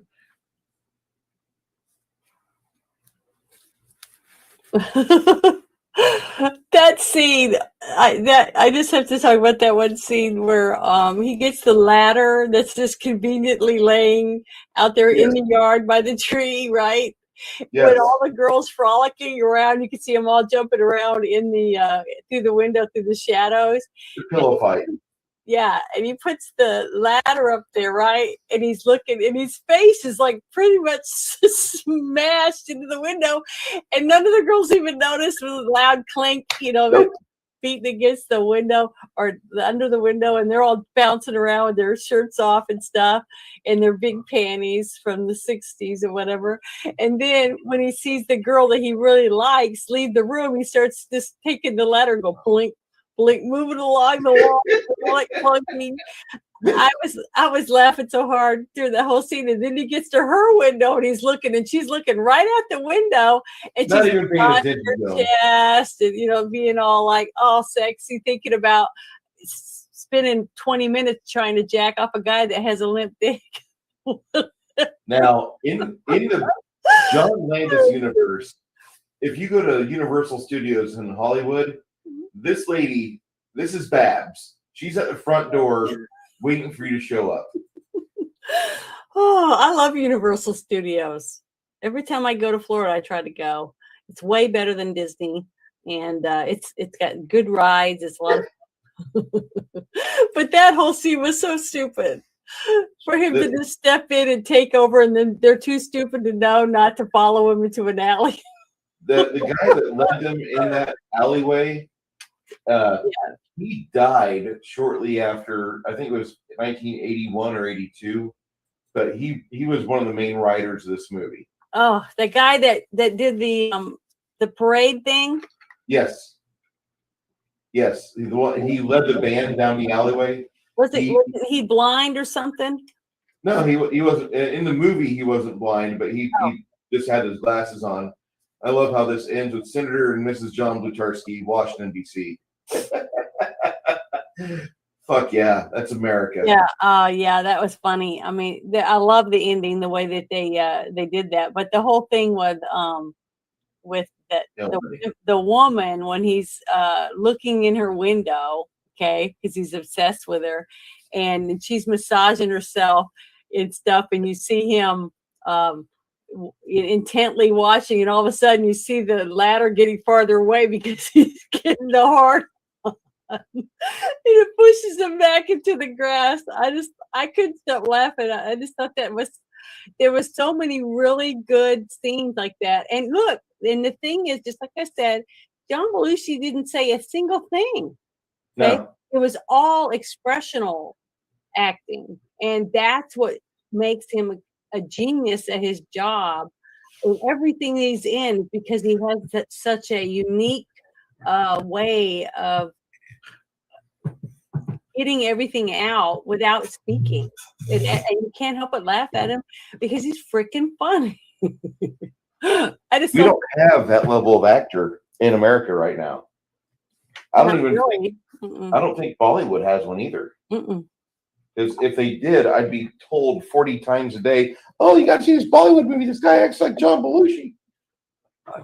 He's funny. That whole thing, with the shadows of the girls bouncing around, and it's funny how all those girls shared a room, and this other girl has a room to herself. and they're all wearing such naughty clothing underneath their clothes. I mean, come on, give me a break. You know, yeah, it would be nice if every woman could afford that kind of lingerie under all their clothes, you know, every time they go out. But I just think it's funny. I just like it when you go out on a date and you know you're sitting there and you're rubbing your foot against their leg or whatever your date, and you're saying, like that. And then their eyes get real big, you know, that kind of thing. That's exciting. But I guess in the 60s, when this supposedly was supposed to be what, 1962, all the women wore garters and nose. In the Landis universe, this movie ends on the parade the day before JFK gets shot. This is November 21st, I believe. 62. I don't know. This movie is just fan-fucking-tastic. I've watched it 3 times Sunday. Like every time I was like, I think I've missed something. Let me rewind that. Let me watch it again. And then I started watching the movie. Bowsette said something in the chat about she when she came in about me talking about the woman that was, you know, trying to whack her boyfriend off or whatever because he told her that you know, he didn't want to go through and have regular sex until marriage or whatever. So that was his way of basically getting hand jobs whenever he wanted without having to please her. So basically he's a self-centered asshole that didn't care about her needs. And she was like going, oh, you know, does it ever get hard? But why would she keep going on a date with this guy? I don't, you know, I felt sorry for her because she didn't have a brain to be herself. You know, I don't know. That couple sucked. They were the worst couple in this movie, I thought. Unhealthy. I'm of the mindset that I'm happy that the divorce happened in 69. And as much as like Katie in this movie is just beautiful, her character sucks. I'm sorry. Like she was cheating with the teacher, you know, and they filmed that scene with Donald Sutherland showing his ass because he was trying to get Karen Allen to be relaxed. And so he's like, well, if she's going to be naked, I'll be naked under my shirt too. Well, see, the thing is, you get to see the scene where he goes up to the door and then you see her walking out of the kitchen from behind and you see that she has bare ass because that means she's leaving a room and she's going, you know, into the living room. And you see that. And then you see him walk in and she's like surprised by him being there. And then he sees or hears the other person's voice in the back room, and that's when he realizes that, she was just sleeping with this guy. But he should have known something. But see, he didn't notice it because he was too consumed with his own, you know, things that were going on in his life, and wasn't studying and working hard to get his degree or whatever, so he could graduate, you know, with high honors or whatever. And he wasn't focusing on her because she kept trying to give him hints, you know, don't go to the toga party, come hang out with me, or let's go do this instead. You know, she kept trying to do it. So in a way, I felt bad for him, but I didn't. You know, I don't think they weren't married. Okay. And the fact that she gave him as much time as she did, I was surprised. But you know, who's going to say no to a young, handsome professor that has a career? You know, he's already somewhere, you know, in his life, and she's wanting to go to somewhere, you know, and what she had wasn't someone she thought was going to take her anywhere. And then at the end, you find out she was right because they were married a couple of years and then they got divorced. So, you know, she knew in advance. But she made it a go for it anyways, but just didn't work out. He probably still didn't grow up. Because like she said, what are you going to do? Get drunk every weekend and hang out with your guy friends? Well, that's what he did. That's kind of what happened. So Surprise. no, I don't think getting drunk is bad or hanging out with your friends either. It's just that you got to have other things to do, you know. I mean, you can't woo a woman if she's, you know, when you're dating and she doesn't feel you have any potential. You know, you can't even put a roof over your head. I mean, how are you going to keep a job if you're drunk all the time? You know, that's basically what I felt, what she was trying to say in this relationship. And that's why she strayed away from him, is because he wasn't attentive enough, and she didn't think he had the potential of maybe growing up and being responsible. I'm not saying I'm definitely not an advocate for cheating. If she was interested in him or she wasn't happy with him, she should have told him that she wasn't going to see him anymore. The other part about this movie I wanted to talk about was the road trip that they took. Mm-hmm. And they found Fawn's roommate. Mm-hmm.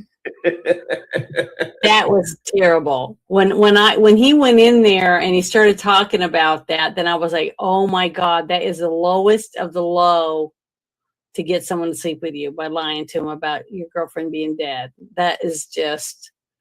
But that is low. She started playing along with it. Mm-hmm. She didn't care. She was horny too. She wanted it. Well, yeah, but the fact that he stooped that low, you know, that was pathetic. And the fact that he didn't really tell his friends that's what he was going to do. You know what I mean? Yeah. So basically, he got other girls, which he did, because each of them had a woman when they left, with using a dead person from the newspaper.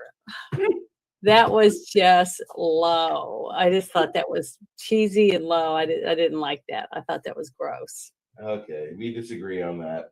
Well, you're a guy. You know, you can't expect me to agree with that. That's like taking advantage of him. That'd be like me coming up to a guy and telling him that, to me, that's like a grifter, basically. I'd be saying stuff online. It's like, my husband beats me, or some other fake thing to get a guy to send me money and come see me. What's the difference between that and him using this lie to get laid? There's no difference. That's what I'm trying to say. So you can't get mad at me for that. And I'm an advocate against that now. I hate spammers. I make videos against them.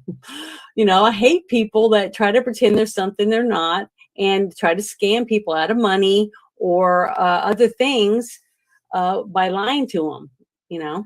But I thought that part of the movie was hilarious because we all know a dirtbag friend of ours that's done that or something like that. And I'm not applauding the fact that both of those people are terrible people, okay? Because she started playing along with it at the very end, where she's like, she used to tell us what you and her would do. She was like, yeah, he's cute. You know, at the end, you know, she was telling me how cute he was. So, but the other girls didn't get a cute guy like them, like her. They ended up with the bottom of the barrel when it came to looks, you know, at least to them. And the one girl that was with the chubby boy, she wasn't that attractive. She wasn't even half attractive as his real girlfriend. No. So, you know, that's how I look at it. But see, to me, I don't think looks are everything in a relationship. You know, well, I'm not trying to advocate for looks or everything in a relationship. No, I know. But what I'm saying is the cute guy, I can't remember his name right now. I keep forgetting his name. He used his looks and fake stories to get laid when he didn't have to. If he would have but see, he didn't want a potential girlfriend. He just wanted to have sex. That's it. So he was using whatever means possible just to get laid. So he was, I mean, if he was a friend of mine in high school, I would warn everyone about him. That's the kind of guy I would not want to be friends with. I knew lots of guys like that. You know, I'd be in shop or agri with some guys and they're talking about their conquests on the weekend before, you know, oh, I'm going to go out with her. I'm going to ask her out because if she gives head or whatever, you know, it was pathetic to me. I was like, that's one reason why I guess I wasn't really that interested, because there was very few guys. It was like 3 or 4 schools near me. And I was like, if they're all like that, then I'm not interested. I'm not worried about it. I'm not missing out. So it just turned me off, I guess, because I knew too much. Just like I was talking about the stuff about movie stuff, is that when you know certain things about certain people, it ruins it, because I'd be on movie sets with some people and, people are going, oh, he's awesome. I want to get his autograph. I'm like, go for it. Because I know they were jerks. So it takes away from a lot of things when you know more than you should. As a person who's met Matthew McConaughey a couple times, Mm-hmm. I've had good transactions with him. I mean, I've been in a position of a service provider Mm-hmm. where, like, the first time I was driving his wife's friend from their house in West Lakes over to the Austin airport. And so I got a chance to meet his little dogs, and I got a chance to shake his hand. And then he's like, most guys like you want an autograph or, do a selfie. I'm like, no, I shook your hand. That's more than what anybody else can get. He's like, that's true. And then, like, he seemed pretty okay with that. Now, he might be completely different on set, but, like, with me and him talking just as guys, like, he was pretty cool. He was more impressed with the fact that I got his dogs to let me pet them. And then one of the dogs wanted to get in the car. So that was well, something. it changes people. Some people, like when you have a dog or a cat and other people talk about your cat or your dog, especially when you have that attachment to an animal. So animals do bring people together or push people apart, depending on what the interaction is with the pet. My wife, she's not looking forward to having to owning a dog unless she gets to have two dogs, because she knows one of the dogs will be exclusively mine and the other dog will want to hang out with me too. And she's like, I hate it when we go to the dog park because all the dogs want to go to you and I barely get any attention from the dogs. But here you are, you've got a pit bull laying in your lap, petting his belly, and the other dogs are they're waiting in line to get their belly rubbed. Mm-hmm. It's not fair. She hates that. She needs to get herself a little, like, Chihuahua or a little poodle or something small. She wants a big dog. She wants a pit bull. And I mean, I'm not against a pit bull. I like pit bulls. They're really gentle. And, I mean, they also eat kids really good too. So that'll keep the kids out of the yard. I think there's certain people that, like, whenever they see the fact that you've got an attachment with their dogs or their dogs like you, like, all of their shields go down. Like, if I wouldn't have been so friendly to the pups, then Matt McConaughey would have been like complete dick to me. Maybe. But I was there to do a service. I didn't really care that it was Matt McConaughey's house, because once he said, it's my friend of my wife that's riding with you, it's not me. I'm just out here letting the dogs relieve themselves. I'm like, oh, that's cool. And then, like, I played more with the dogs and I worried about, like, being in the physical bubble of Matt McConaughey. Mm-hmm. Travis says something very important here. She needs to bathe in bacon grease. Dogs will love her then. Okay.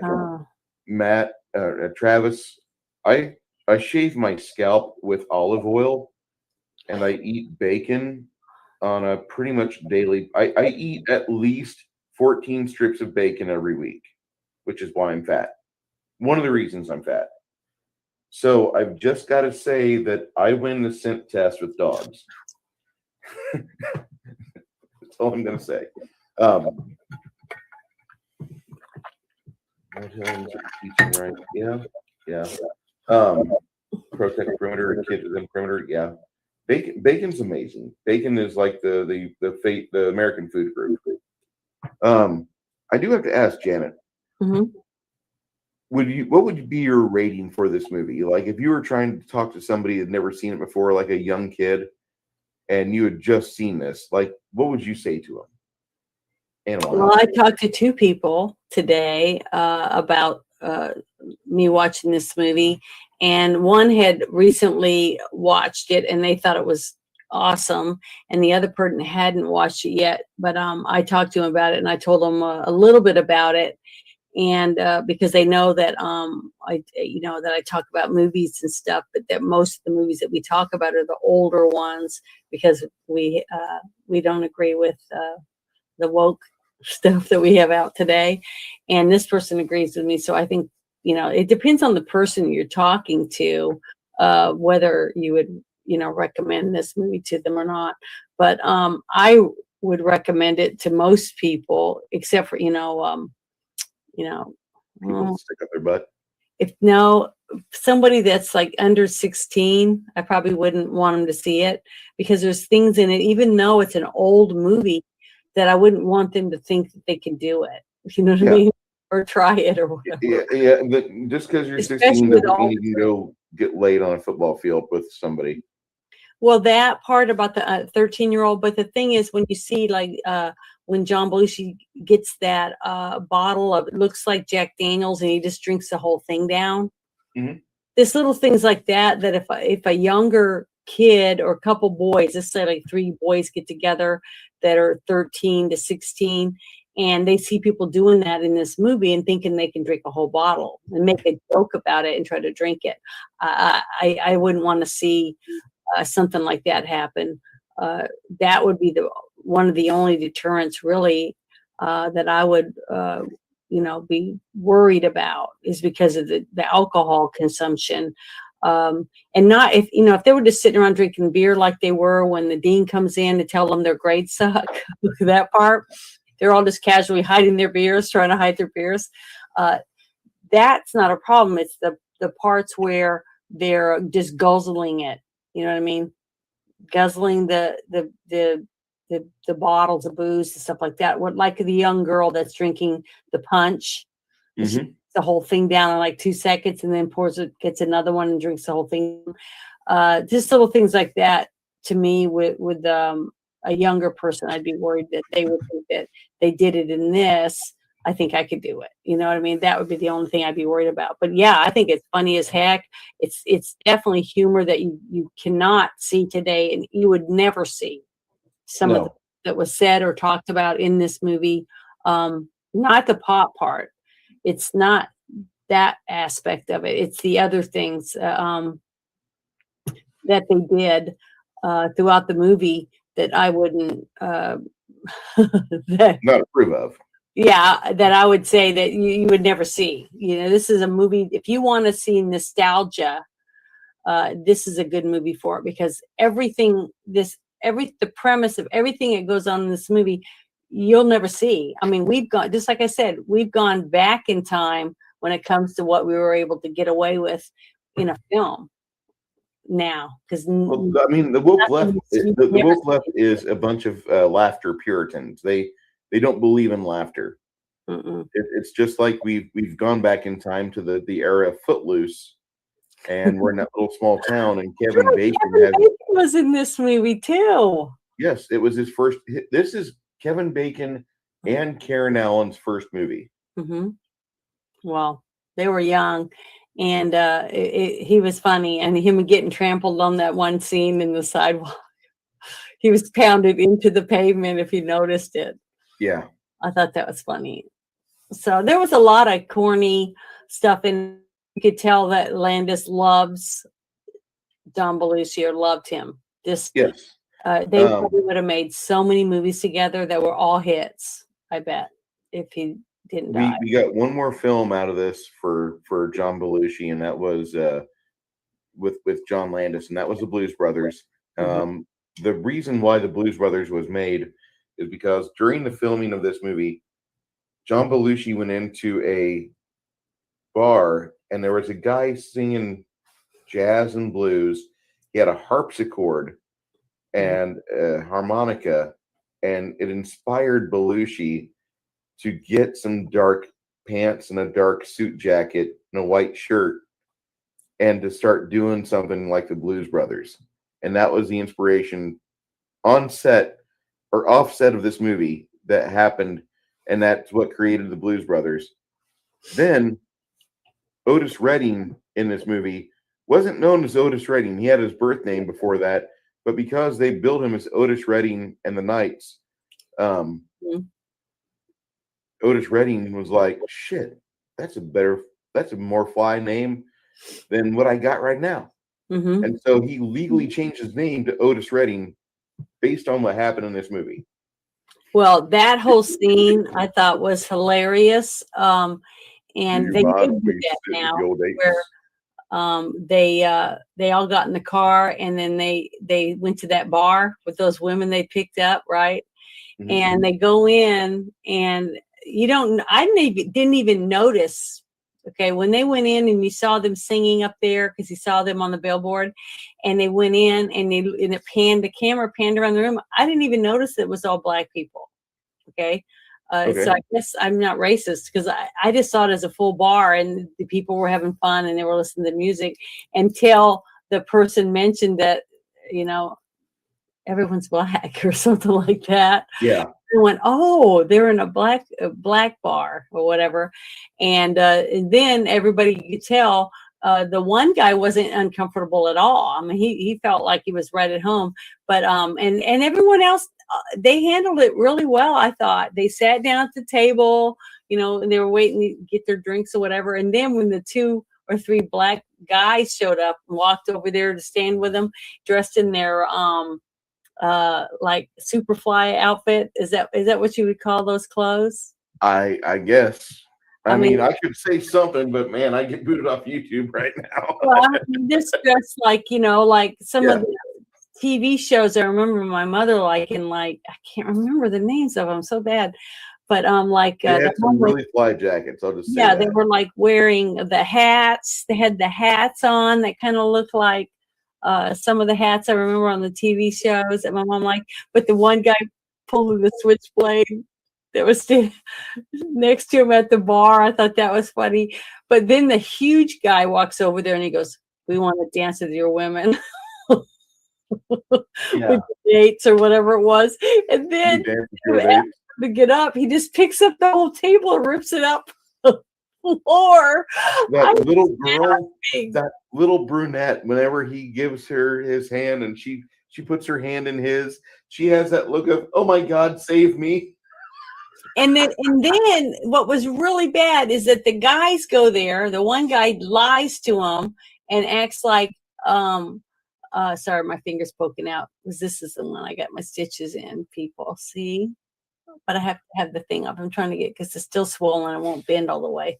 But that's why I'm pointing. It's not because I'm pointing at anything. Darn it. Oh, it was the fact they lied to all the girls to get them to go with them so they'd have dates.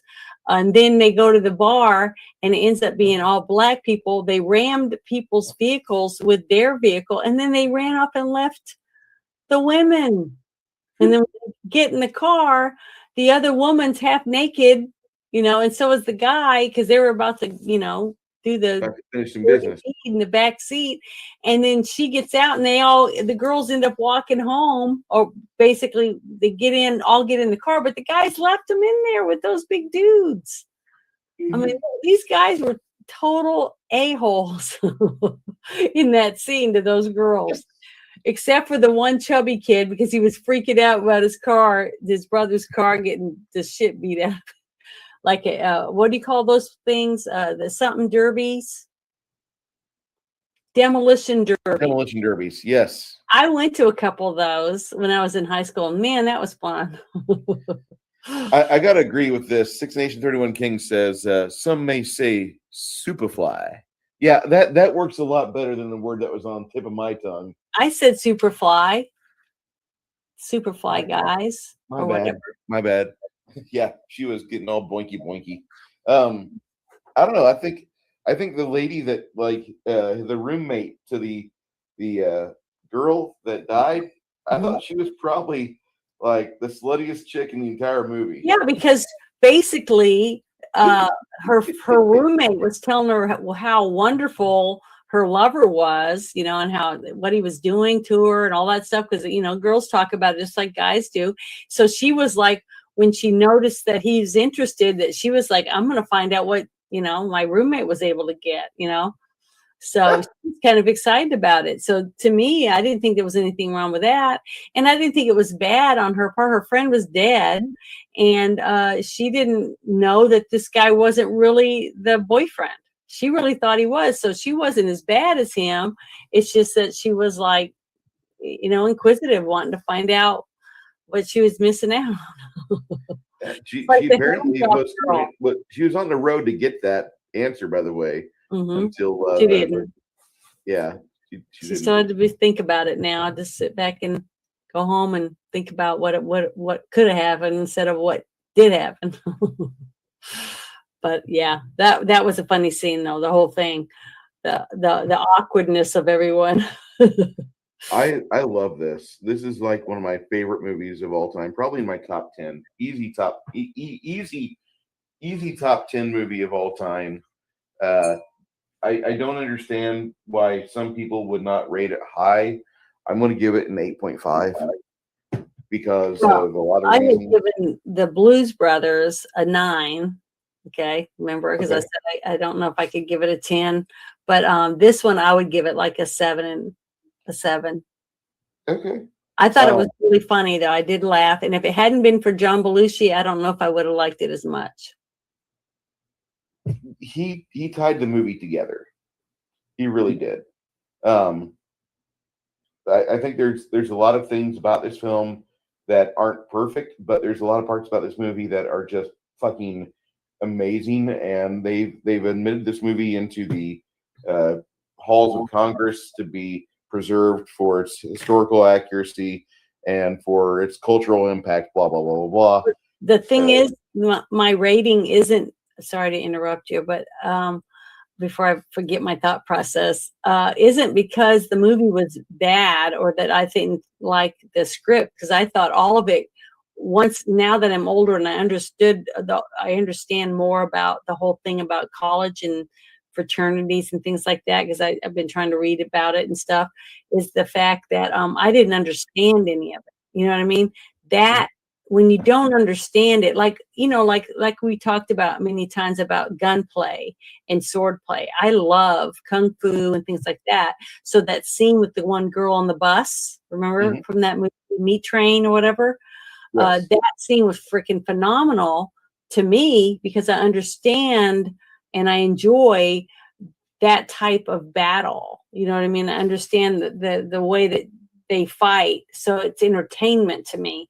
But another person that doesn't understand the concept of it or how it's done wouldn't get the same enjoyment out of it, you see, as I would, and they would go, it was all right, you see. So basically, that whole part where when it came to the fraternity, the understanding of the way that they treat each other and things like that, it was just hard for me because I just didn't understand it. So I can't rate it high because I still don't really grasp the concept of people doing that. So I feel bad about it, but I don't know what else to say about it. Fair enough. This movie was admitted in 2001 to the Library of Congress. They deemed the film culturally, historically, or aesthetically significant, and it's in the Preservation of National Film Registry. It ranked in 2000 number 36 on 100 Years, 100 Laughs of the best 100 American comedies. The movie started a kind of a between this and the Kentucky Fried Movie. This is what got Landis on the map. Okay, and those were two films that were coming off of a time where America was not really feeling so proud of itself. You had some people upset about the decision to drop atomic bombs on Hiroshima and Nagasaki. Then you had the failure of Richard Nixon in the Vietnam War, the Civil Rights Movement, and we lost JFK about a day after this movie supposedly ended. So there's a whole bunch of things that happened in the late 70s, and when this movie came out, it birthed the slob comedy. If it wasn't for this movie, we would have no Caddyshack. One of the writers of this movie was working on the writing for Caddyshack, actually. You wouldn't have the movie American Pie. You wouldn't have the American Pie series. Yeah. This movie also put National Lampoon's National Lampoon's as a #2 magazine off of newsprint sales for like over a decade. This movie did that. So there's a lot of parts about this movie where it had a huge legacy birthed out of this silly little film. And so I really think that this is a movie that not only do I love this movie just through and through, and I could watch it for days, which I proved to myself I could without losing any momentum. I really think that there's a lot of parts of this movie that other people, whenever you mention it, immediately they start telling you about their favorite parts. And now that I've shown you this movie, you're probably not going to have the same camaraderie with other people about this film. But whenever people talk to you about Animal House, you're going to be like talking about John Belushi or various things that you thought were just funny, and you'll laugh about it. And it's just one of these movies that you share. This is a social event as much of a event itself in the cinematic sense. This is almost a movie that I would consider better than Rocky Horror Picture Show, because I think you would have a better time in the theater watching this than Rocky Horror. Mm-hmm. Because everybody knows what's going to happen. It's been out for over 40 years, but it is such a good classic film that you would have people getting just amazingly loose with the script, and they'd be screen talking the script the entire time. Mm-hmm. Kronos, thank you, sir. I hope we entertained you. Thank you for coming by, Kronos. Also, there's an interesting part. We'll review the Twilight Zone movie here in about a month and a half, 2 months, maybe. It'll be before the next year's over. It's another movie directed by John Landis, and a scene set in Vietnam includes a soldier saying, "I told you guys we should not have shot Lieutenant Niedermeyer." Yeah, I think I remember that line from that movie. Yeah, I don't know if you ever saw Twilight Zone, but that's a really good movie. And yeah, that was a movie that my mom actually wanted me to watch because she loved the TV show, The Twilight Zone. So when they did the movie, my mom wanted to see it. Yeah, I just can't believe that Vic Morrow died during the filming of it. And we'll study that whenever we do the movie.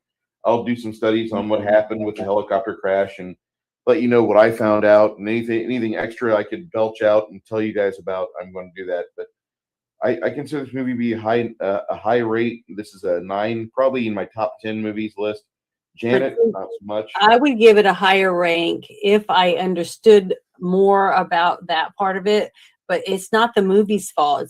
It's more my fault because I when I was watching, I was like, grown people do this? You know, I was just really taken aback by it because I couldn't I didn't get the concept of it because I was never involved in anything like that.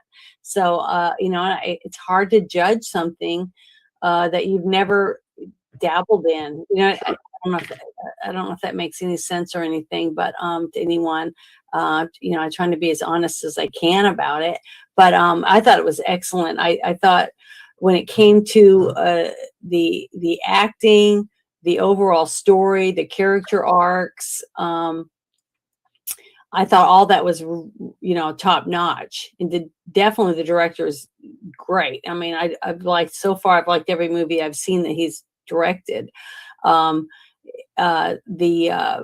The scenes, the props, I mean, everything. Just like I said, I was mesmerized by everything in their fraternity. I mean, I just thought what a cool place it would be if it was a museum just to get to go in and just to see all of it. It was just so much stuff packed in there, so much memorabilia that I just was in awe of it. I'm one of those type of people that I love going to old homes and flea markets and what do you call those?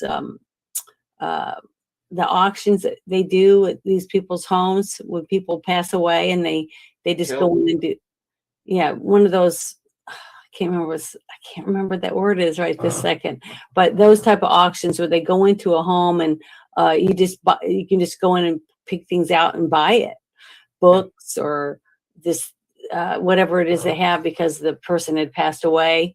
And I've been to 4 or 5 of those, and it's just exciting to me, and it's pieces of someone's life. Just like I said, I'm so eclectic in my own life.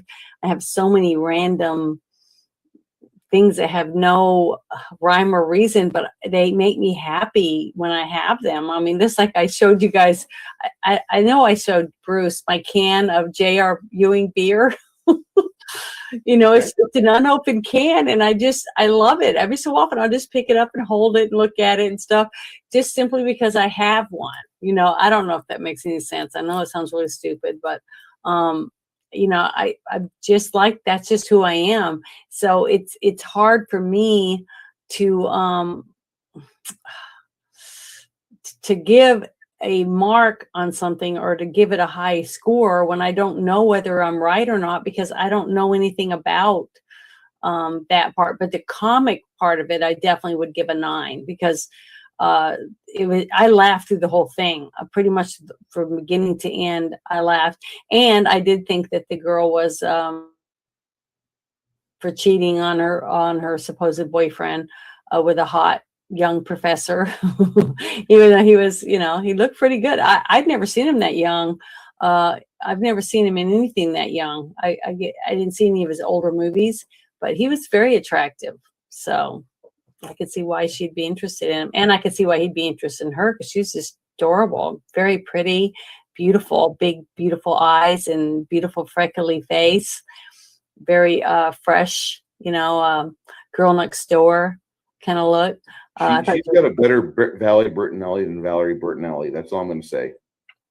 Yeah, I think she's prettier than Valerie Bertinelli. Yeah, actress. I think I just adored her in Raiders. I just thought she was so pretty, and a tomboyish character, which I always leans towards. There was a movie with Chrissy McNichol and Tatum O'Neal. Mm-hmm. I can't remember the name of it right this minute, but I remember watching that, and because lots of guys always told me that I looked like Chrissy McNichol or whatever type thing, and that they used to have crushes on Chrissy McNichol and stuff like that. But then I started, finally, my mom told me that when you don't worry about it, you're just a late bloomer, but you'll start turning into a woman. So my mom always told me, and she was right, because I was there for a little while. I was going, I got to go get a boob job so I can compete with my sisters. But I have my own boobs now, so I didn't have to. But I was a late bloomer, so it happens to some of us. Sometimes it doesn't. It's just late. But I would definitely. I guess I could give it an 8. I'd give it an 8. I'd give it one more mark, because I can't give it as high to me as Blues Brothers. To me, Blues Brothers was I liked it way more than Animal House, but for totally different reasons. Because I remember I told you I stood up and danced to every song in the movie, and I just loved it. And I loved. I'm trying to find me right now. I'm trying to find the Blues Brothers music so that I can have the whole album. Because one of my favorite songs on the album was Rubber Biscuit. I don't even if you know what that one is, but I love that one. I used to sing along to it every time I heard it. Good song. Surprise, everybody. Next week, we're not going to really talk about a movie. Next week is our 52 episode. So that's one full year of this Monday night show being in operation. Mm-hmm. And it's going to be a show to remember. I'm going to open the doors. I'm going to put links in the chat. So anybody that's ever wanted to ask us questions about the movie we've watched or any movies we've watched, I want to have people come in and just kind of like, do a quick question or two. And, we'll be more than happy to talk and ask you, what do you like about this show, or what, if you have, any criticism, go ahead, level at us. I'd be more than happy to hear that. We'll show some cleavage because someone said something about my boobs. So there we go. You will say something about your boobs. Those are mine. I was born with them. Born with them. They grew on me as I got older. Let's hear more about Janet's boobs. That's what I said. Well, whenever she does that, whenever she gets on screen for a little bit next week until she's like, Bruce, stop it. We'll do this, and you get more frontal Janet, more full See, Janet. here's my boo boo. Anybody want to see my boo boo? I got. It's so much better. It looks. She puts it right from her boobs. Do what? I'm sorry. You put it right in front of your boobs. It's great. Oh, well, I was just trying to I was trying to turn it so you could see the stitches. Okay. So we will be here next week. We're going to do an anniversary show. We haven't had. I don't think my other shows I've got. We have not done an anniversary show, but I'm more than willing to do an anniversary show on this because I have fun on this. I mean, not that I don't have fun with my friends on other panels, but like I've been getting messages and like, what are you gonna do for your anniversary? I want to have just kind of like a recap and just talk and BS for a few hours. Yeah, why don't you guys tell us which movies, how you would rank the movies that we've talked about, and from your favorite one, or your worst one to your favorite one, and see. Didn't one week somebody in the chat asked if I was your wife? That's happened more than what we need to discuss. But well, it hasn't been very long that I've been able to even read the chat because I was trying to do it on my phone because I didn't know how to do it on here until Bruce showed me that I can read it on this part, but I can't respond or anything. Now I can, because I can do my own now. I know how to do a live stream, so I'm real excited about it. I did my first one. I even did a pre-setup, so people could see that I'm gonna have. That's awesome. So, I did that one. It did pretty good. So your stream was great to listen to, by the way. it was a really good one, and I was so thankful that they didn't have any glitches or problems like they've been having on the Twitter Spaces. It's been a lot of problems, so to be able to play that on there was really cool. So I was really happy about it. It really made me feel good to be able to help my friends get the word out a little better because they didn't have a channel, and I'm not big, but I'll be happy to share my space to get this out and help you. Janet, what is your channel name? Awesome one wants to know. Janet from Another Planet. There you go, buddy. That's it. That's me. Thank you. Do you have an idea what you want to, when we start the start of our second year here in 2 weeks? Do you know what you want to have us watch? Yes, but I don't. I mean, should I tell it now or wait till after we get to do the other one? I'll leave that completely up to you. Well, I was really leaning toward. I sent you a picture of somebody I can't wait to see again because that movie just is so good to me. And for some reason, somebody said something in a space on Twitter, and I couldn't stop thinking about it. So I went and I found that picture and I sent it to you on Discord. Said I want to do this movie, so I think I want to do that one. Okay. Do you think it'd be fun? I think it'd be great, and that would be there's a lot of reasons why I like sci-fi, our sci-fi things that we really like because I really like it. So I'm wanting to do not next week, but the week after. I want to do The Fifth Element. I think it's a great movie to watch, and I love the actors and stuff that's in it, and it's just got a lot. It's got a lot of good stuff in it. Sounds like a lot of fun. And there are two Janets.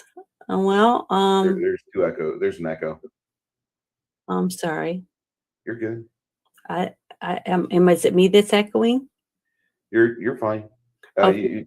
I'm not upset. The fact there's two Janets makes me really happy. No, I know, but I wonder if I guess there's another Janet from another planet.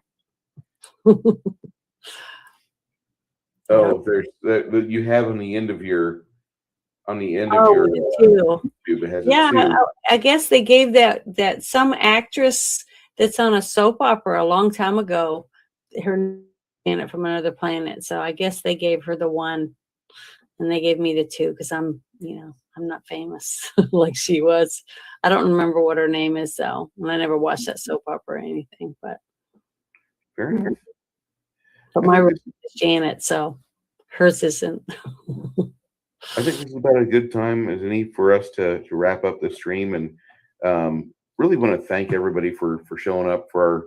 We kind of discussed Animal House, but we didn't. We did, but we didn't. And I really enjoy the fact that like we were able to tangent off and go back onto it, because it's one of my more favorite films, and there's always more to talk about with Animal House. It's just how that movie is. Appreciate everybody being here. Does anybody have any questions about tonight's stream? That'd be my first question for chat. And while I'm asking and waiting for that to pop up in chat, Janet, Yes. what thoughts do you have about this movie that you haven't already discussed, or did you get everything out that you wanted? Well, it was really fun, and I laughed and laughed. And it was just so cool to get to see all these people. And there was so many people's faces because I had never seen this before. And to see Kevin Bacon and a whole bunch of other faces that I was like, wow, I recognize. Just like when I watched the Blues Brothers and I realized that was Pee-wee Herman in it. So you just miss so much when you're not really paying that much attention. But because we're doing this to do it, I'm getting to pay a little more attention to what's going on, in the actual movie, which I was really trying to do, but I just had a hard time understanding this whole concept of grown men doing stuff like that to each other. But I guess the women do the same thing in the college fraternities. So so I was never in one. So I guess because when you're a nerd, you're just not accepted. But I don't know. Just kidding, because I didn't go to college. I went to just a regular trade school, whatever, and they didn't have anything like that.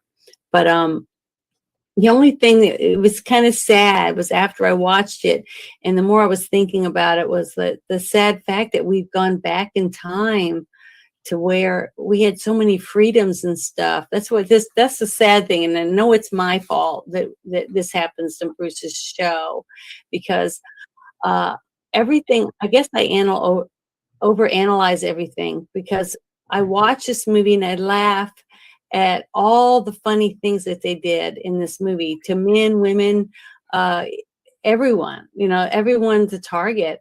But today you can't do that anymore. You can't laugh at things and joke around and have fun at things that we did when we were kids, because now it's not politically correct. It's like politics is oozed into everything, and we're not allowed to have fun anymore. We're not allowed to laugh. We're not allowed to joke.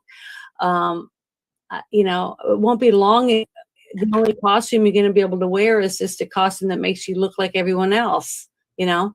You're not going to be able, it's just going to be a plastic mask that covers your face and all your features, so nobody has boobs or anything, because it'd be a shapeless blob walking around, and that's all anything is going to be, is just shapeless blobs consuming food or air and water. Basically where I see us being pushed to where it's taking away everything, that's taking away anything that we enjoy.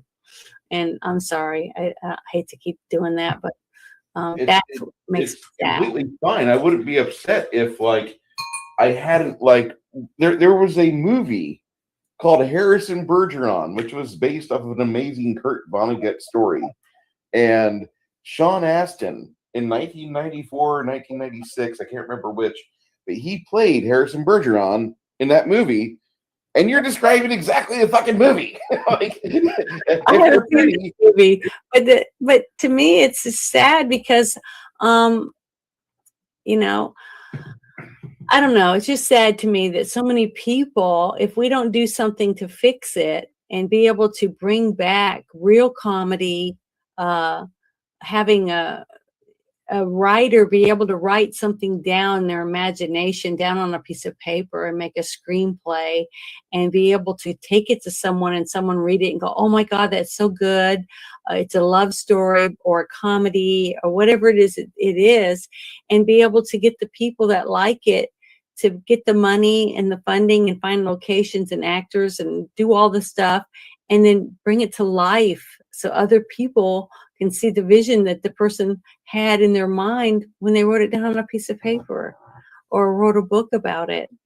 We're not going to have that visual aid anymore called movies if we don't take it back and start. That's why I always push independent movies. If you can see an independent movie, see it, because they're all that's left when it comes to the vision that we used to have in Hollywood, you know?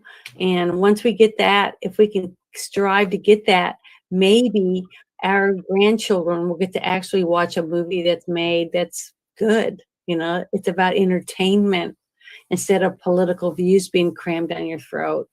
That's the sad fact that I see in all of it, is that we can't even use it for entertainment anymore. You know, That's true.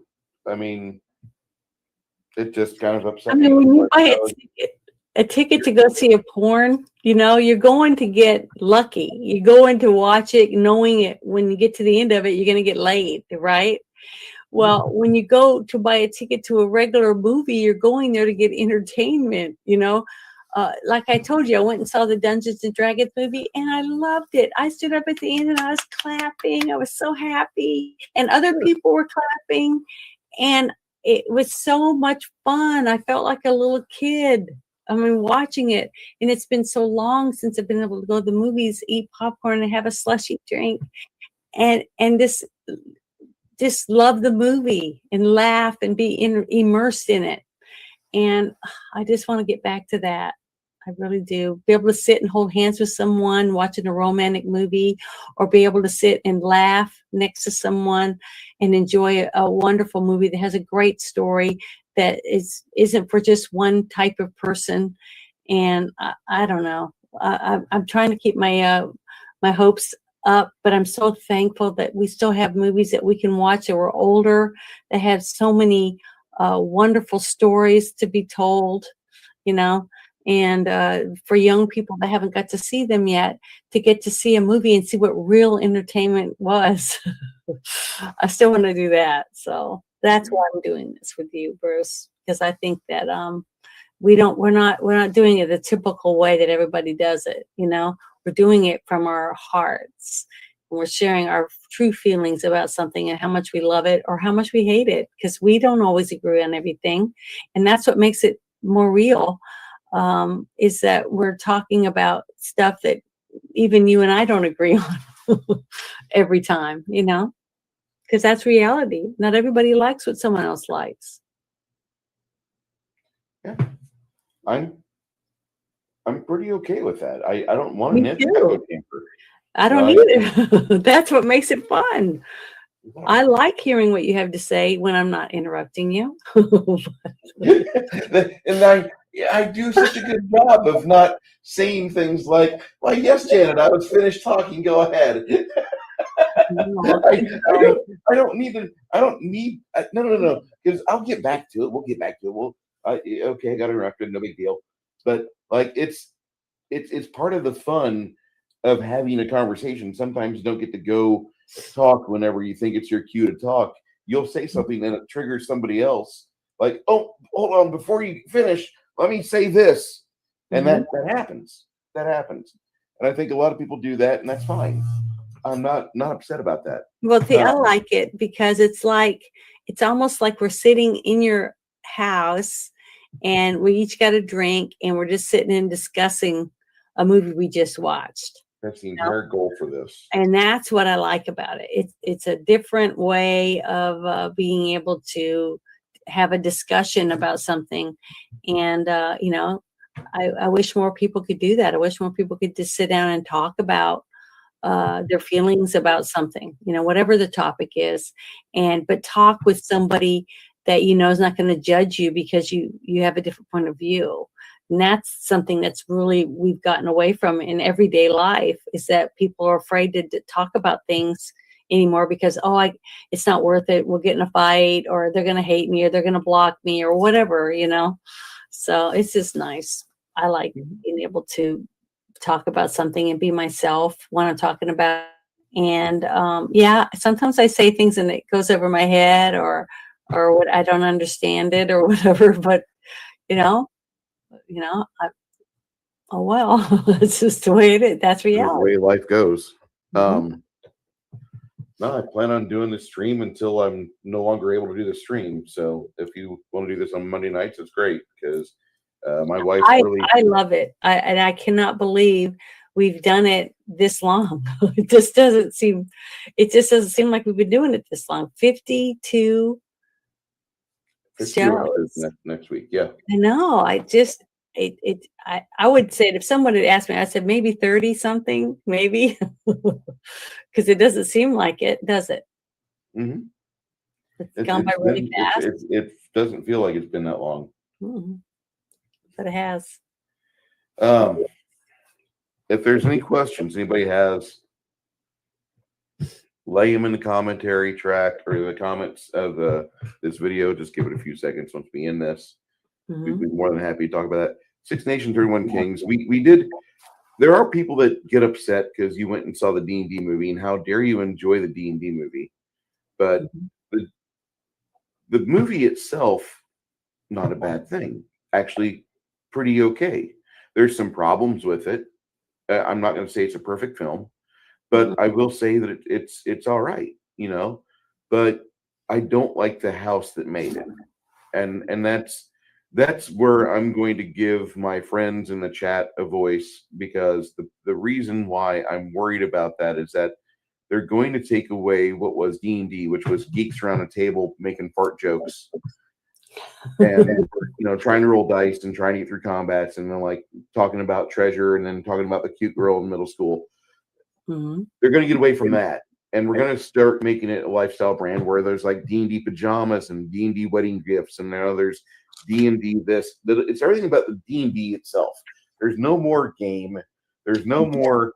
There's no actual like thing where people could have like potentially get their feelings hurt, because I've played an elf for the past 26 years and you hurt my feelings when you made fun of me with your dwarf character. I don't want to have that level of animosity at a game table. No, Hasbro and WotC, or Wizards of the Coast, want to make a product that is consumable by everybody. And that's where a lot of people get really upset that people are going to see the movie and having fun, because they're worried that what made the name D&D good is gone. And here's the thing. D&D's been not so good for at least 15, maybe 23 years, because a new company bought it back in the late 90s, and they changed everything since then. It's not nearly what it was. Therein lies the problem. You fund the enemy because nostalgia. That's the thing. If they want to make it a lifestyle brand, Bowsette, I'm okay with that. Go ahead, make it a lifestyle brand. Make it DC Comics, like what Time Warner's doing to that name. Go ahead. The only thing I've bought D&D in the past 12 years is the Big Red Dragon for my wife, because my wife liked it. And Six Nation 31 King says it was a niche market gone popular, going to be real hard to go back instead of looking forward. And it's not just Bowsette chimes in. It's not just that, Bruce. It's the politics, and the company's not learning their lesson. I get that. And bad Bruce for giving them $50 for a big stuffed dragon. I didn't have the excess to get a rip-off Chinese dragon, but I needed it just for a token, not even for what it's for, not for what it's for, but I just need it just so my wife knows that, like, we had our anniversary.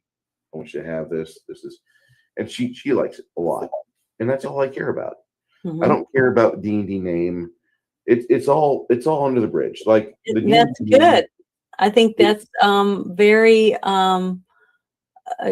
sweet of you to overlook your feelings about something to purchase it for someone you love. Well, I Okay. didn't have an option. I didn't have Well, another big fat dragon that had my face on the scruffy frilled neck.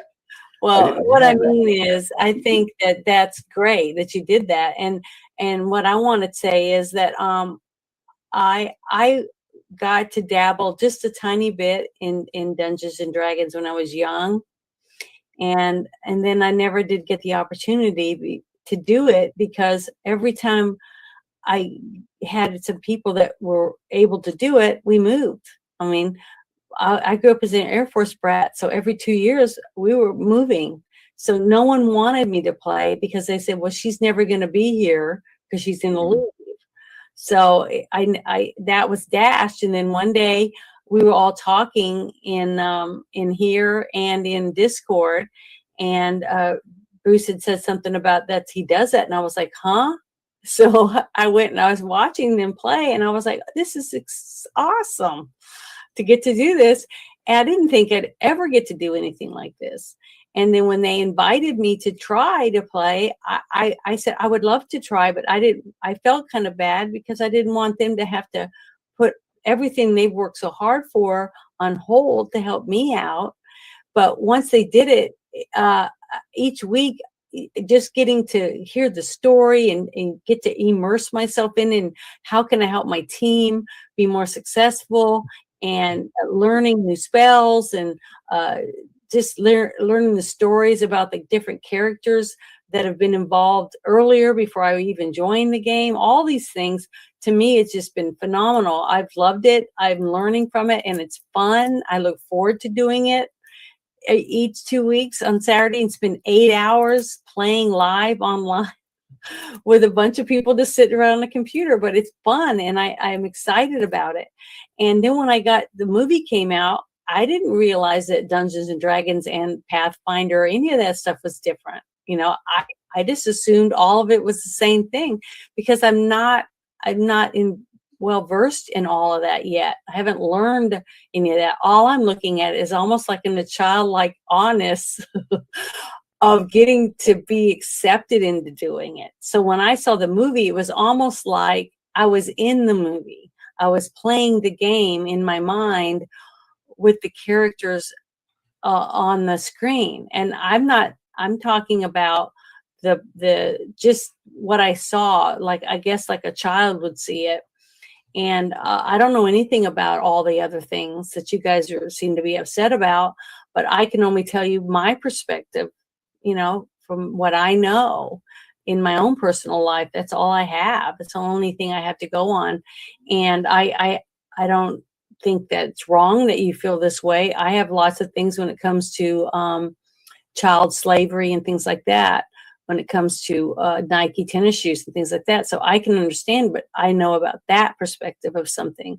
And, but I can't help but have fun and cheer in a movie that I felt like I could be involved in. And that's why I loved it. I thought it was really good. And I still don't understand a lot of the things that Bruce has tried to explain to me about Hasbro and some other stuff, but it just hasn't sunk in yet. I mean, because I don't really know enough and understand enough of it.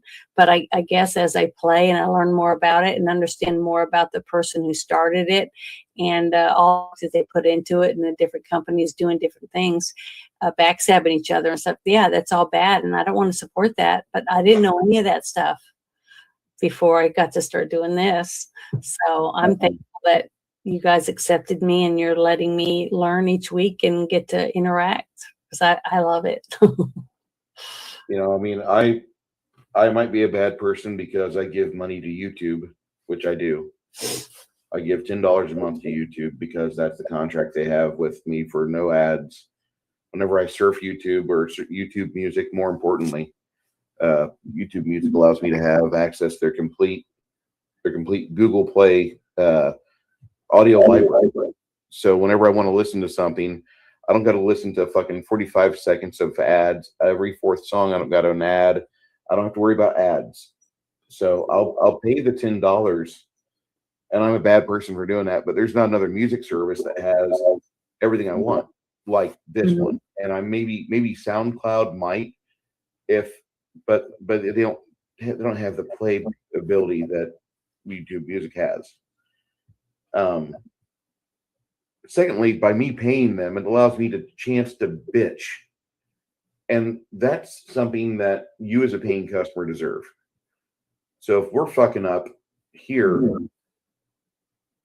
you let us know. Even though this is a free service, if you don't like something that's going on with my channel, tell me. Bowsette, I see completely what you're saying. Everybody I know is watching Picard season 3 thinking it's wonderful. I think it's still shit. I'm not going to watch it. And I'm going to probably never watch it because I don't like Kurt's Trek. And I never will like Kurt's Trek.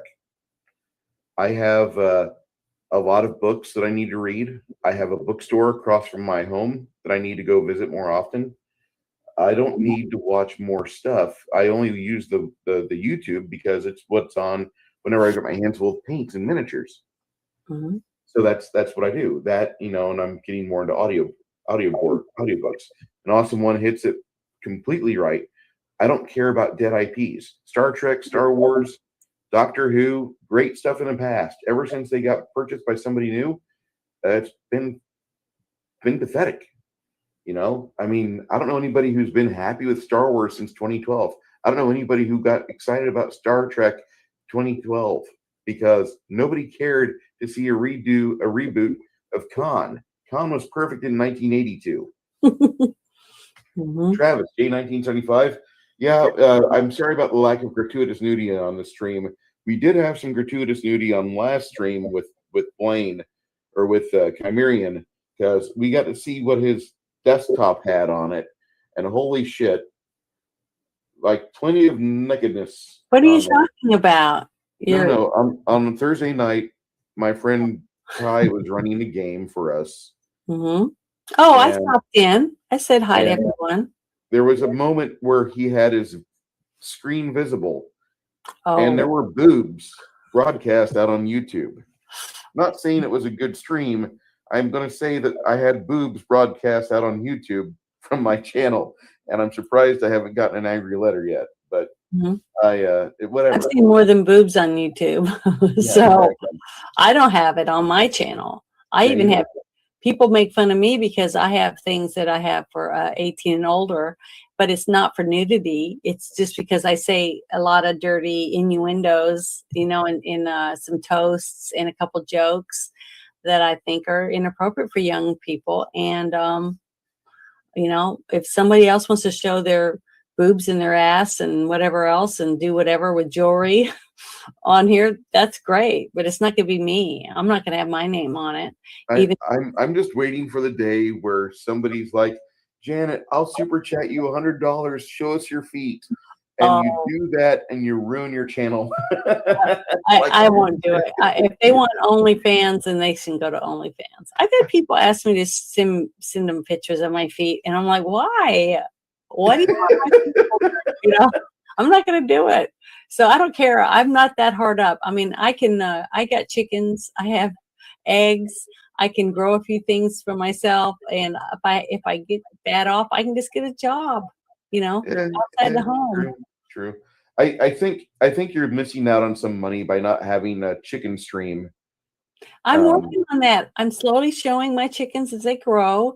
And then now that I know how to do a live stream, thanks to Bruce, maybe I have a GoPro. Maybe I can put a GoPro on one of my chickens, let it run around with the other chickens and give everybody a view of what it's like to be a day in the life of the chicken. Oh my God. Watching it destroy your lawn as it goes after grubs, that'd be priceless. Just put it right on its little chest and let it just go to town and see what happens. I mean, why not? I have the stuff. I bought it. It was on sale. I bought it after Christmas and I got all the stuff. I mean, I got like the water things you can go in the water, all kinds of stuff. It's amazing what came with it. So I bought it as a package deal after Christmas special.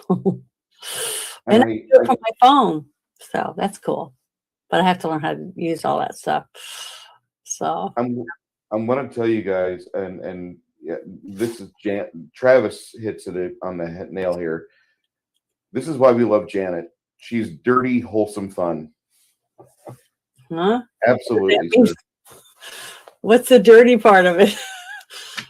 We'll get to that later. Oh, Whenever you blurt it out, and you do, God love you. You have some amazing like she's not from 2020, is she? She's not a 20-something.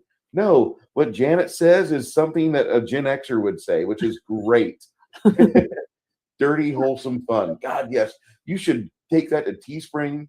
Janet's face, dirty, wholesome fun. Janet from Another Planet on the back the t-shirt. There you go. I'm telling you, Janet, that would you should do that. Dirty, wholesome fun. Janet from Another if I ever Planet. get a store on my channel, I'll have to do something. It's 3 clicks. We can help you. Okay. Well, I you're the only reason I know how to stream. What? You're the only reason I even know how to stream now. I mean, I paid money and did all this stuff and set up everything and was doing all these things and nothing worked. So it's like, I can't fix what's broken if you don't know how to fix it. So, well. We'll get you squared away. We'll get you some money rolling in. You and Hungar the Starvarian are going to have the most fan shirts in my closet. I tell you. Well, I love some of the shirts that you've worn with the little afro and all that stuff. It's just hilarious. And that one about who shit my pants or whatever it was. Oh yeah. You got some really good shirts. I can tell you that. I have some really good friends. I want to just say to everybody, appreciate you guys. We're staying late a little bit here. Didn't mean to stay late. This is the nature of our business. We talk, but really appreciate everybody sticking around. Chat's still active. Janet's not like turned into a pumpkin, which if you ever watch an 8.5-hour game stream, at the end of it, like we shut off the stream and like there's usually the green room time where everybody's in the green room talking and chawing and just chewing the fat and saying what they like, what they hate, and all that. You hear Greg bitch about the chat, and that's Greg. That's nothing against anybody in the chat. That's just Greg because he's bitter and he wants to play a board game. Anyway, you have Janet, which she will last 6 minutes, and then her hunger will rise to be larger than her need to be social, and she gets out. And then I won't see Janet. Yeah, I won't see Janet at all for like 10 hours because I got to sleep anyway. Yeah. And then the next day when I wake up, Janet's up at 4:51 sending me a message on Discord. I get up early in the morning. That's why I'm tired at night. It's understandable. Everybody else is up to like 1 or 2 in the morning. They don't leave the screen. They stay in the screen for like 6 hours. Really? Yes. That's amazing. I don't know how you guys do it. I just can't do it. My clock is ticking, and I have a rooster that starts crowing Okay. outside my window. So I might have a couple more roosters once I get these babies bigger. That's like I've seen full frontal on this site, naked yoga, waxing, some dude with his junk hanging out, Elsa Gate, animal stuff, no bullshit. Awesome ones listening to Janet talking. He's like, my God, that's every Southern woman. Do I have a real Southern accent? You kind of do, but it's not like a true Southern. You're not the dirty South like Nashville, Chattanooga. Hey, Will Breaker, how you doing, sir? You have a Southern accent. Like I can tell you're around the Mason-Dixon line, but I know that you're not Georgia, Tennessee, and you're definitely not Kentucky. But yeah, if your daughter speaks this way, then I'll know it's an Arkansas thing. Well, she's already sleeping right now. She has to work in the morning. Right, that's for you. You're good. You're good. And I'm just saying, like, if your daughter talks like you, it's an Arkansas thing. I can usually start to place people after about maybe 20 minutes. I can tell if they're like, are you Tyler, Texas, or Waco? I have relatives in Oklahoma, Arkansas, Texas, Maine, Arizona, Georgia, and Connecticut. So I've got lots of relatives from both sides of my family. So Louisiana. It's pretty cool. So because my dad still has a huge, really strong New York accent because he's from Albany, New York. So great summary right here. You've got a hint of twang, Janet. Don't lose it. It's character. Well, it's kind of hard to pretend that you don't have something because when you get, especially when you get excitable or angry or whatever, your accent tends to pop out without even, trying to do it. It just comes out all by itself, So, but thank you guys, everybody, for coming. I hope we didn't bore you or drive you insane. So Overstay are welcome. That's the thing I always worry about when we start talking after the movie. mm-hmm. I always worry about that we start like overstaying our welcome and we, make ourselves too comfortable with our friends in the chat. I don't mean to do that. I want you guys to feel comfy here. Do I ever want to disrespect you? Never. Mm-hmm. Never. I want you guys to, I like it. I like them being themselves.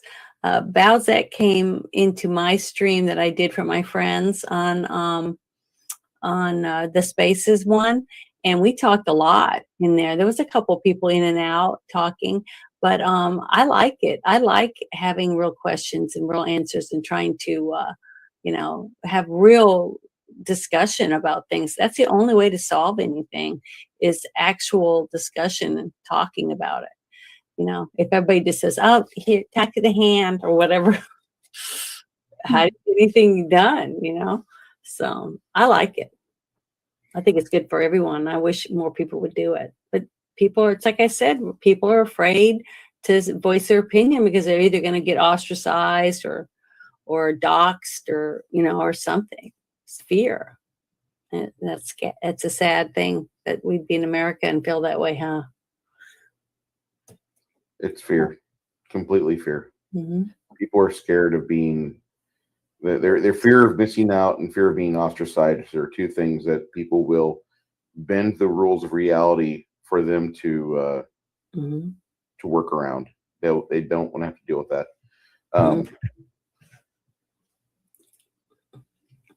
Really appreciate everybody being here. Thank you for coming, everyone. I hope you come back next week when we do our special show for our 52. It's 52, right? For 1 year. Yeah. It's gonna be fun. I think it's fun every week, so I love it. But I like talking, so that's just, I guess, my downfall of myself. But I'm just me. Proud of you, Bowsette. Thank you. Everybody be well. Good night. And how he survived it.